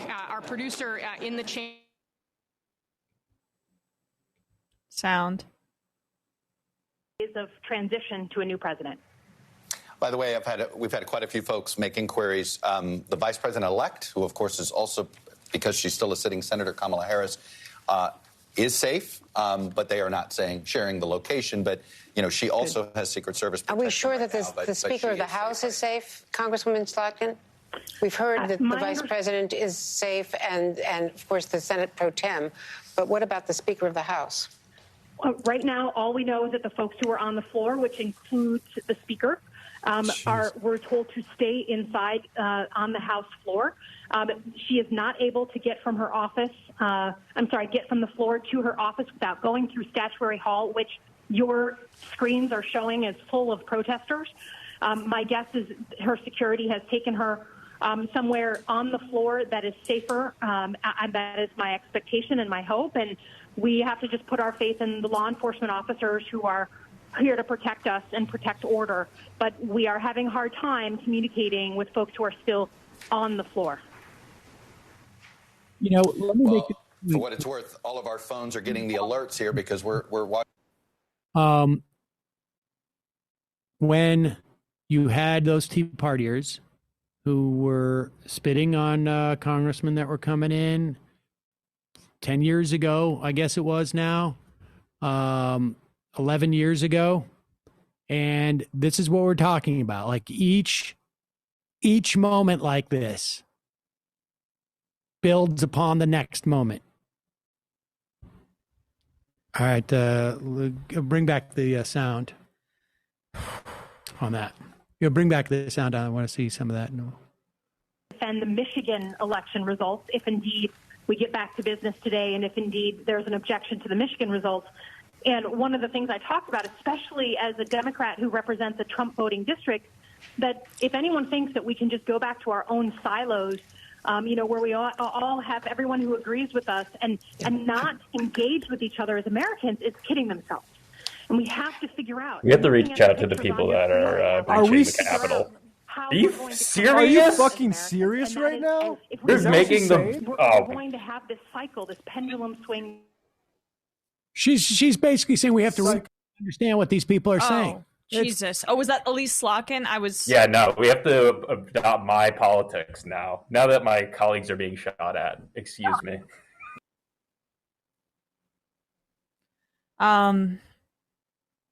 Okay, so Matt Fuller says, he just heard an officer say shots fired.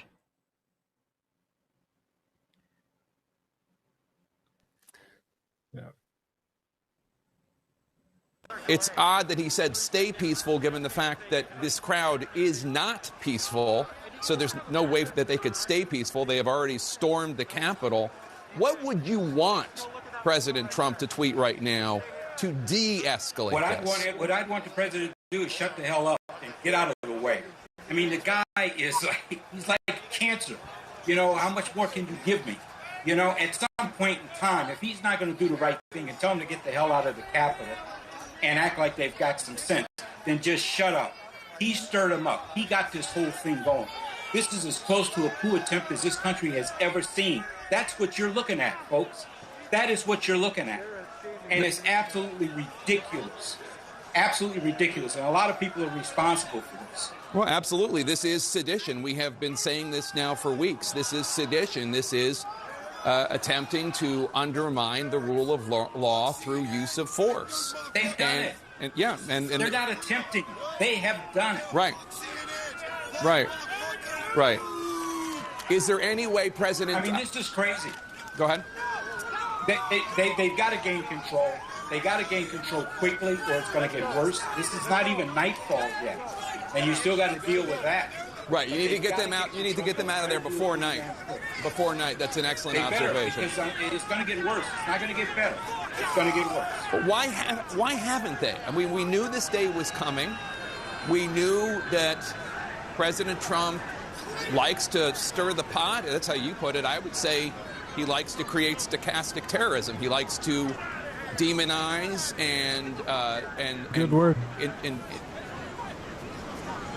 Incentivize bad actions, right?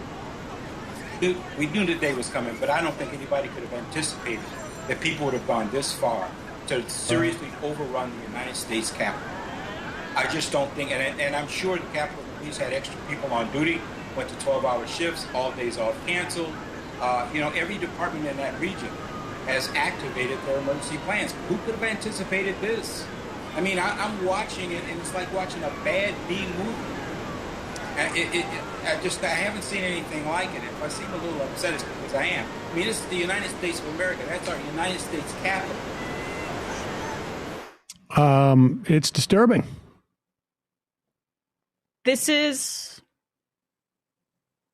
We just talked about it on the show. This is a coup attempt, a terroristic coup attempt. Shots fired in the Capitol building. Legitimized by the Republican Party. This could have been squashed or not have grown in this manner if Republicans, over 100 in the House and a dozen in the Senate, didn't decide to do a theatrical legitimization of one man's tantrum. And now there are shots fired in the Capitol building. There's nothing sacrosanct about this democracy. I get it. It's a sham of itself. But there is still something immensely disturbing about seeing people in red hats with guns, unhinged. I don't know who fired shots, but according to this HuffPost reporter, the cops are talking people down. So it sure sounds like it was the MAGA folks. It's unclear what exactly was shot to it. The shot, it says they're shooting into the chamber. I like Chris Hayes replied to that, shooting what? Yeah, but before that he said guns were drawn. Right. So we don't know. I mean, I think he's being purposefully careful with his choice of words because they're not going to know until it's confirmed. But if an officer is saying shots fired, I assume shots were fired. Like, I don't even know what to say. I'm like sweating. It's just, that's a horrible image to look at.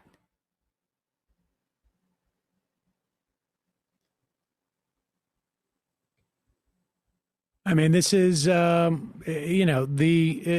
Josh Marshall had written something this morning that was, anybody associated with what the Republicans are doing, the lawyers, whatnot, they should be disbarred, they should be hounded, et cetera, et cetera. And, this puts a finer point on it.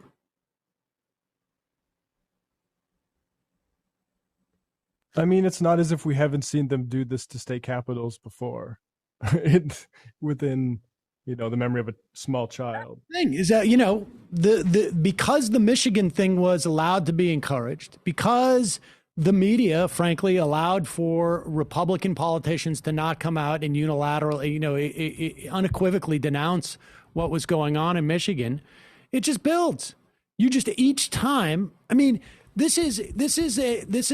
it's physics. It's also physics in terms of just broadly communication and political communication.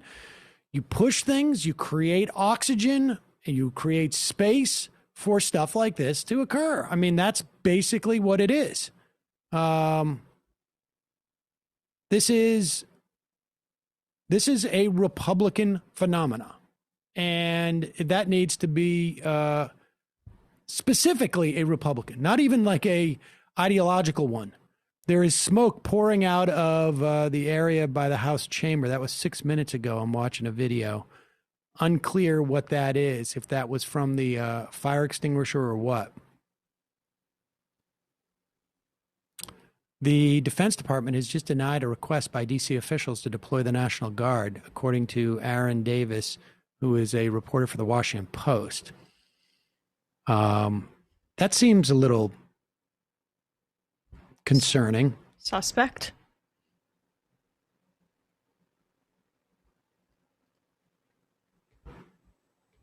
It's cool that Department of Homeland Security was flying around, disappearing Antifa into vans all summer, and can't keep the major buildings of the state safe in the Capitol.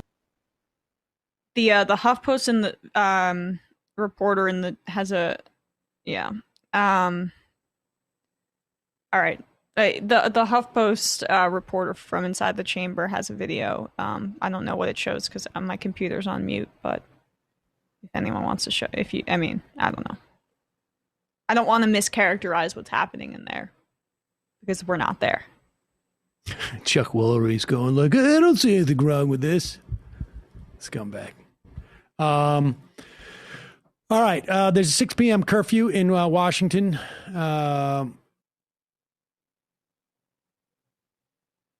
Wow.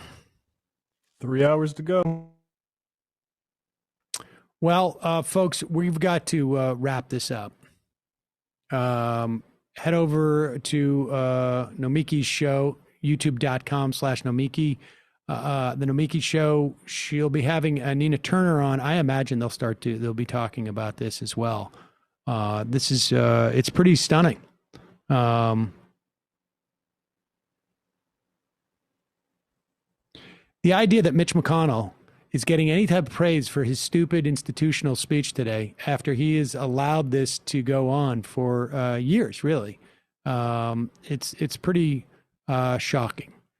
It's pretty shocking. These people, honestly, should be, tarred and feathered, as it were. Metaphorically, of course.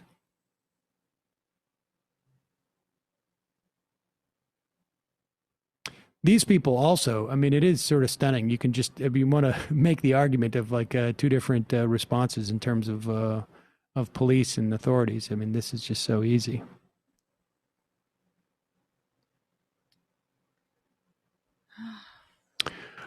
Folks, Let's see. Yeah, I'll read a couple IMs here. Just Josh from Chicago, can't help but think of Crystal Ball encouraging the left to team up with the populist right. This is who the populist right is. Yeah, I mean, the idea that you're going to have, like that, it's just absurd. Salt Lake Sean, they made it into the House chamber, one standing on the dais yelling, Trump won. Nickel Leftist, the right wing enables the psychotic behavior, as does the police. If this were a protest by black and brown people, they would have already been violently put down. I'm sure the centrist Democrats will continue to normalize this barbaric behavior in order to worship their idea of compromising. Yeah, we just Slotkin. Imagine this was a group of Muslim people. Yeah, mailman executed Paul. on the spot. Emma effing rules. Sam's My Newsday, literal effing Nazis. Alexis really makes me think about this too. Sends a tweet to, let's see what we got. Oh yeah, the police dragging away protesters outside of McConnell's office when they did the draft of the health care bill. Yep.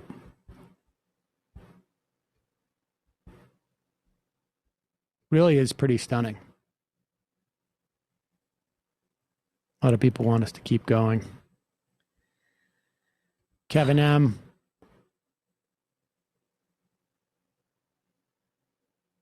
How weak does this make us look?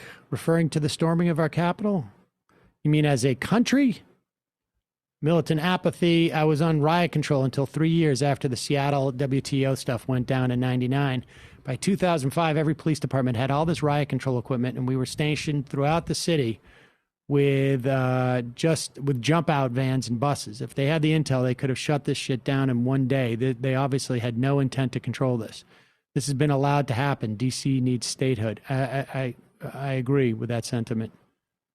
Hyde and Biden. Hopefully Biden rethinks his not embarrassing Republican slant. I mean, that's the thing, is that the way that these people respond to this type of violence, it was the exact same thing with the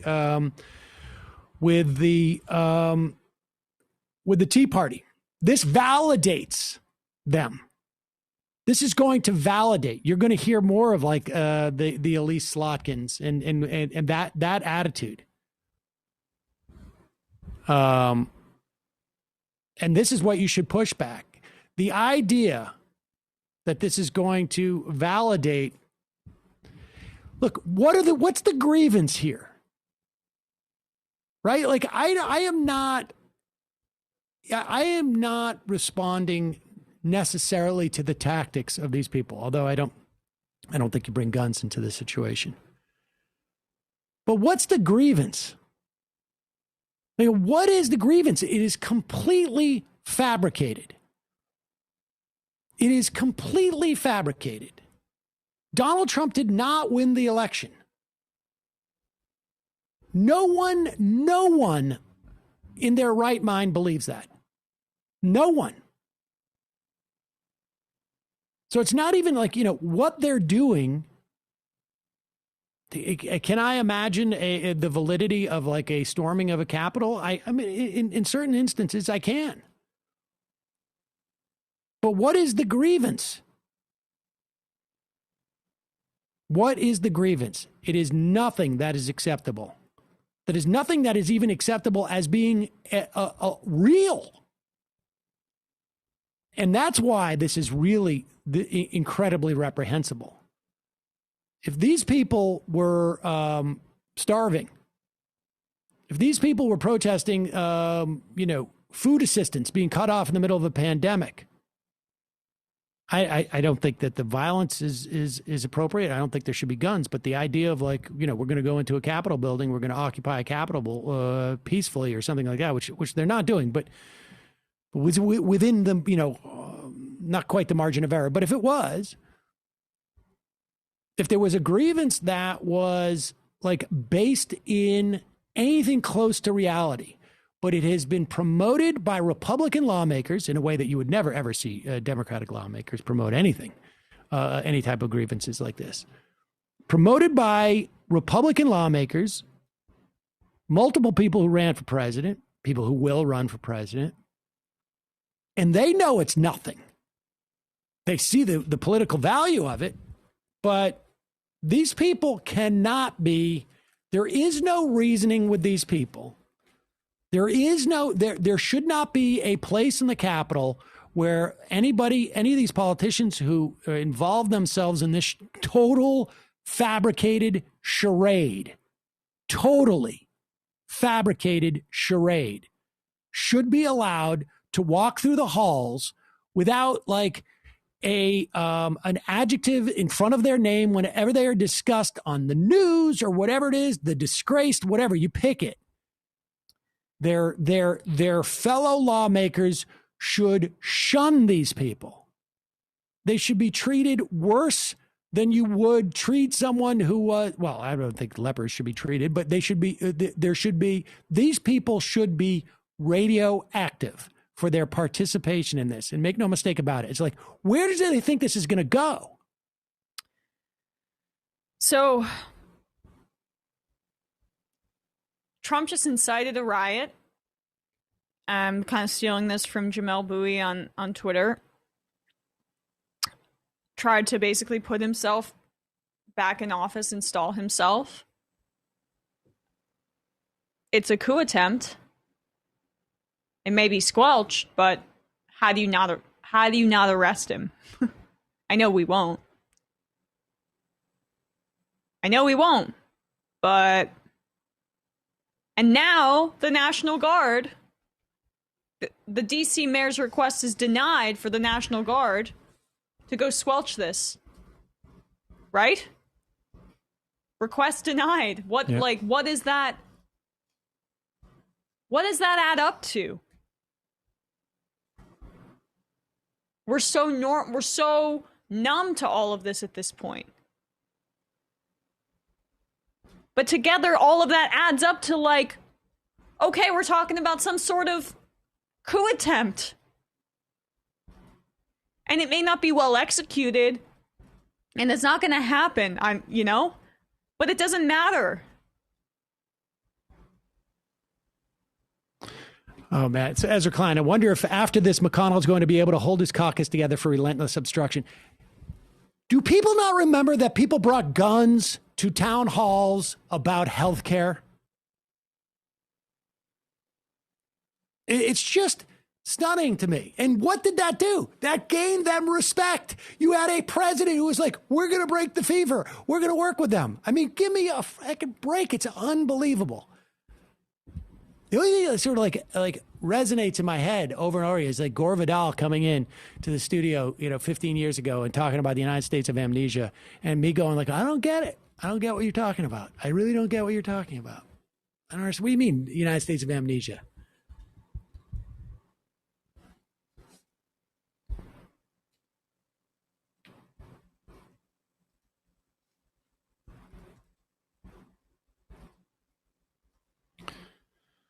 I'm tweeting that at him right now. I'm sorry. I don't know. I mean, like, let's talk about procedure right now, Sam. Isn't that on the top of your mind? Well, the point is that there is a reflexive reaction to this, which brings them respect, which thinks that this is going to be like that there is no, Mitch McConnell's not going to use this. Are you kidding? They're going to use this. They wanted this. This is energy that they're going to turn into political power.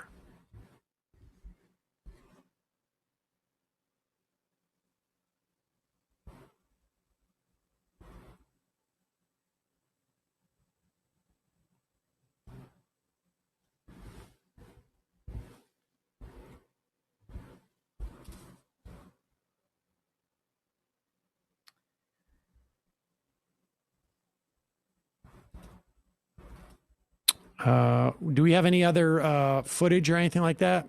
Let's play a little bit of like CNN maybe.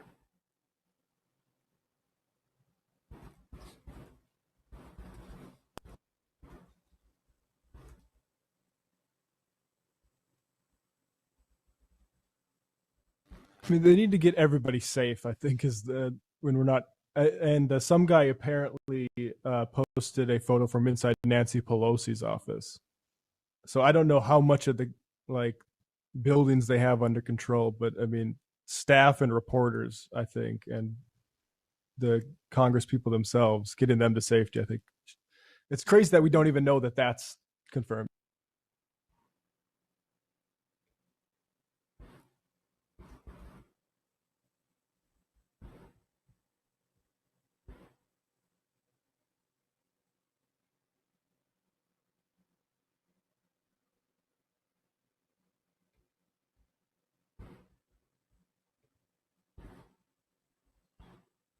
What else we got? We got any more? You want to put up hear a little audio from this?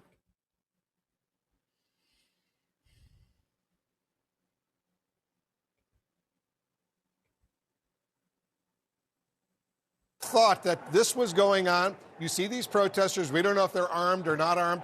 They're actually engaging in breaching the U.S. Capitol, and they're inside.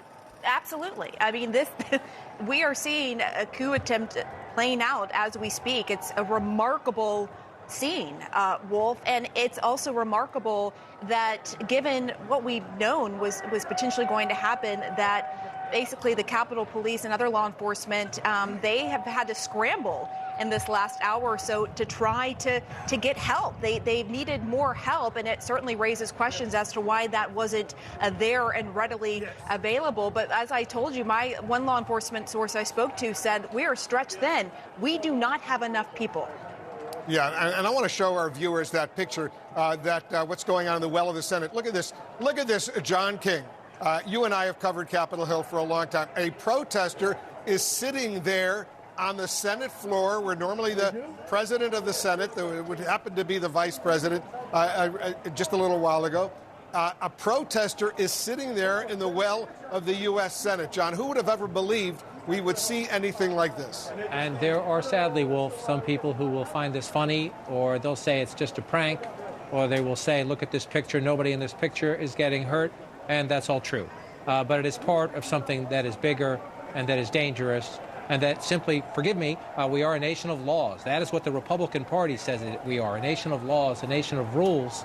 And this gentleman has every right to his anger. If he's mad at the results of the election, he does not have the right to break the rules and to violate security protocols and to storm into the United States Senate at a time when the vice president-elect, and the other elected members of that body, and their staff, by the way, we don't give them enough credit. The people who work in these environments who don't get enough credit for the risks they take and for the public service they give us. And so there are people who look at this who will say, this is funny, this is a prank, look at that, how did you get there? It's not funny. It is part of, you can call it sedition, you can call it a protest well beyond the line. It's illegal. It's illegal is what it is, and it'll be interesting to find out what happened after this photo was taken. Yeah, and just a little while ago, senators were there. They were debating the motions to try to do away with the democratically held election here in the United States, debating in the House, debating in the Senate. And all of a sudden, John, we're told there's not only a lockdown inside the U.S. Capitol, but all these senators, including the vice president of the United States, they've been evacuated out of safety concerns. And so we are seeing in the final days, the final 2 weeks of the Trump presidency, more of disruption. Disruption has been a trademark of the Trump campaign and then the Trump presidency from day one. In the end, Wolf, Joe Biden will be inaugurated 2 weeks from today as president of the United States. I suspect once they calm this down, they will try to come back today to make a point. I know the Speaker of the House very much wants to do that. Come back today to make the point that they will not be disrupted. That will depend on how quickly you can get enough security in there to make it safe. But if they have to wait till tomorrow, imagine that. The Constitution and then the U.S. Code lays out that it will happen today.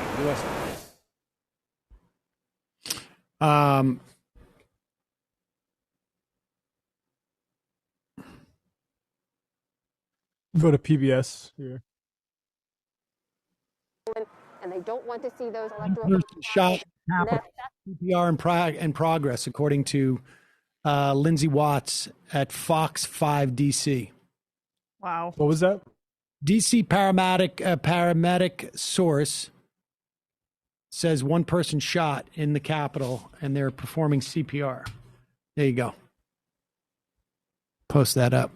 Wow.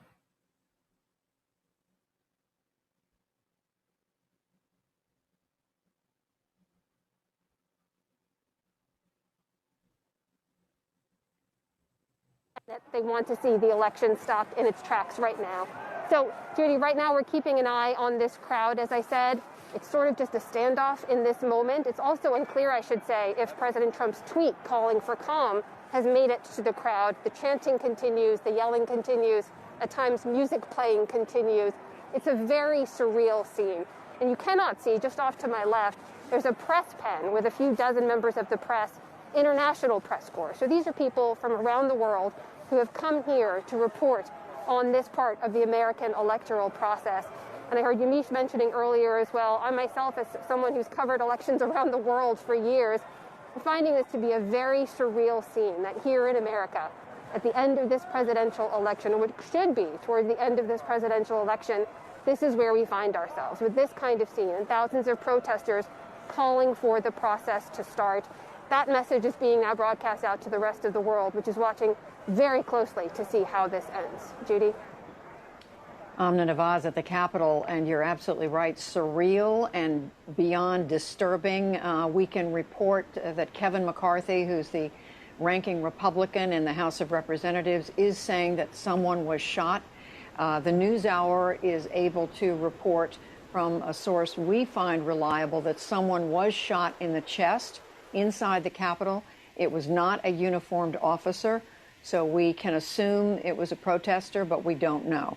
And there's another report that I read that CPR was being administered to this person. We're waiting for more information, but clearly events have taken a very, very dark turn at the United States Capitol, where supporters of President Trump have broken into the Capitol, have basically now have their run of the building from one end to the other, and are being pursued by security and asked to leave. And we now know, as we say, and I'll repeat it, that it is confirmed that someone was shot. Kevin McCarthy, the Senate Republican leader, the House Republican leader, saying, yes, someone was shot. And our own information at the NewsHour, someone was shot in the chest. And another report that it was that CPR is being administered. I should say that President Trump has tweeted again after all this, again urging calm. I don't have the text of exactly, here it is. This is another tweet from the president just in the last minute or so. The president asked, quote, everyone at the Capitol to, quote, remain peaceful, quote, no violence, exclamation point. Remember, we are the party of law and order, end quote. And again, these are supporters of the president who are behind what you're seeing in all these pictures. And this is the president asking his own people to be calm. Lisa Desjardins at the Capitol, what are you learning? Lisa. Yeah, I just was speaking to another member of Congress, Representative Marc Desaulniers. He's a NewsHour watcher. And I think this just speaks to the very strange mood that we're in. As I told you, I saw some people with tears in their eye, fear on their face. Representative Desaulniers said, I love your cat. So I just want to convey that inside the Capitol, there is some calm. There are some people who are trying to keep spirits high, like he is. Obviously, my cat is way more famous than I am, so that was an appropriate remark. But it's just more to the mood here. I think we are in an in-between time where people don't know what to feel. People are mostly texting their loved ones saying, hey, I'm fine. Everything's okay. I know you're seeing some alarming things on television. And then I see them text and turn to each other and say, what's happening? I can't believe what is happening right now. So it is a moment of disbelief and a moment where people are trying to stay steady.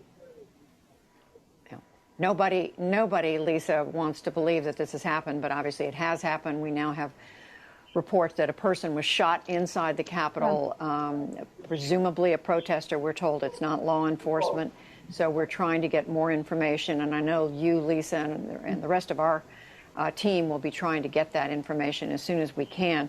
But even before we heard that someone had been shot, the pictures, the scene from inside the building, very disturbing. People breaking into the Capitol, breaking glass, breaking doors, making their way through the building. And as I mentioned a minute ago, one of the networks, I believe it was NBC, reporting that protesters were inside the Senate chamber, rummaging through the senators' desks, looking through what is obviously private material on the floor of the Senate, where the public is typically not allowed to go. Yes, it is the people's house from the standpoint of this is our government, and it's a democracy. So this is the people's house. But at the same time, business has to be conducted. People's lives and affairs have to be respected, and security has to be respected. And that's not happened. That's not what's happened today. This has been an overrunning of security way beyond what anyone expected. The level of security at the Capitol was not sufficient to meet the level of protesters who showed up, determined to get in. They were clearly just not prepared. Perhaps, it didn't want to believe that people would take the steps that they have taken today. By the way, I should say that I'm told there is another report. A spokesperson for Speaker Nancy Pelosi reports that she is safe somewhere in or around the Capitol. That's one report we are seeing, and we know that Vice President Pence was escorted to a safe location, as was Senator Chuck Grassley of Iowa. He's the Senate President pro tem, the highest-ranking member of the Senate by virtue of seniority. You're watching live pictures of the Capitol in the hour or so. It's now 3:22 in the afternoon Eastern Time. It's been at least an hour or so since, more than that, since protesters broke into the Capitol building, walked through, ran through, in an effort to do we don't know what other than occupy the building, to be there, to express their anger, their disappointment that President Trump was not re-elected. We've seen people unhappy over election results before, but not to the level of essentially tearing down or rampaging through the United States Capitol, which is the Let's pause for a sec. There's already people on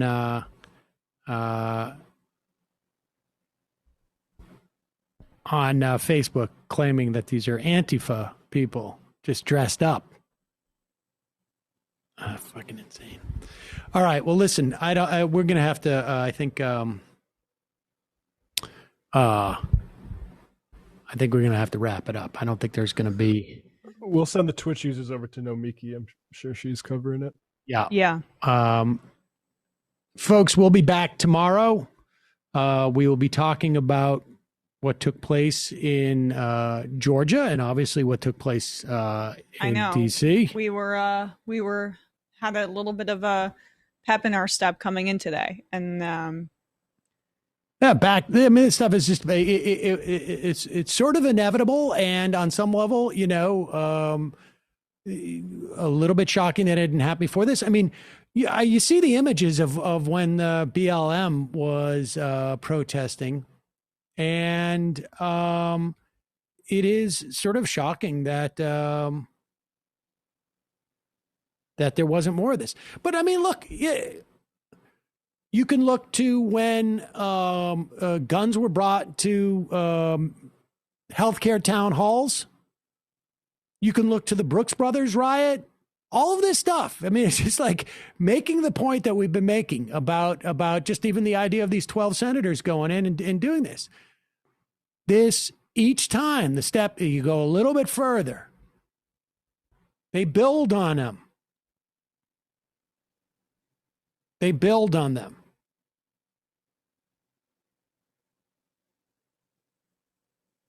And that's what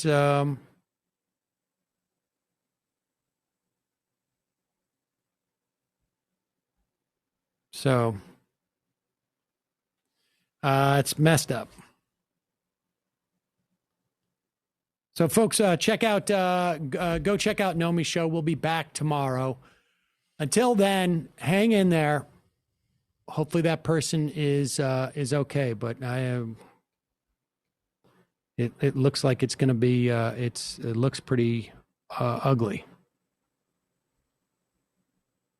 All right, folks. We will see you tomorrow. It might take all the strength I got to get to where I want, but I know somehow I'm gonna get there.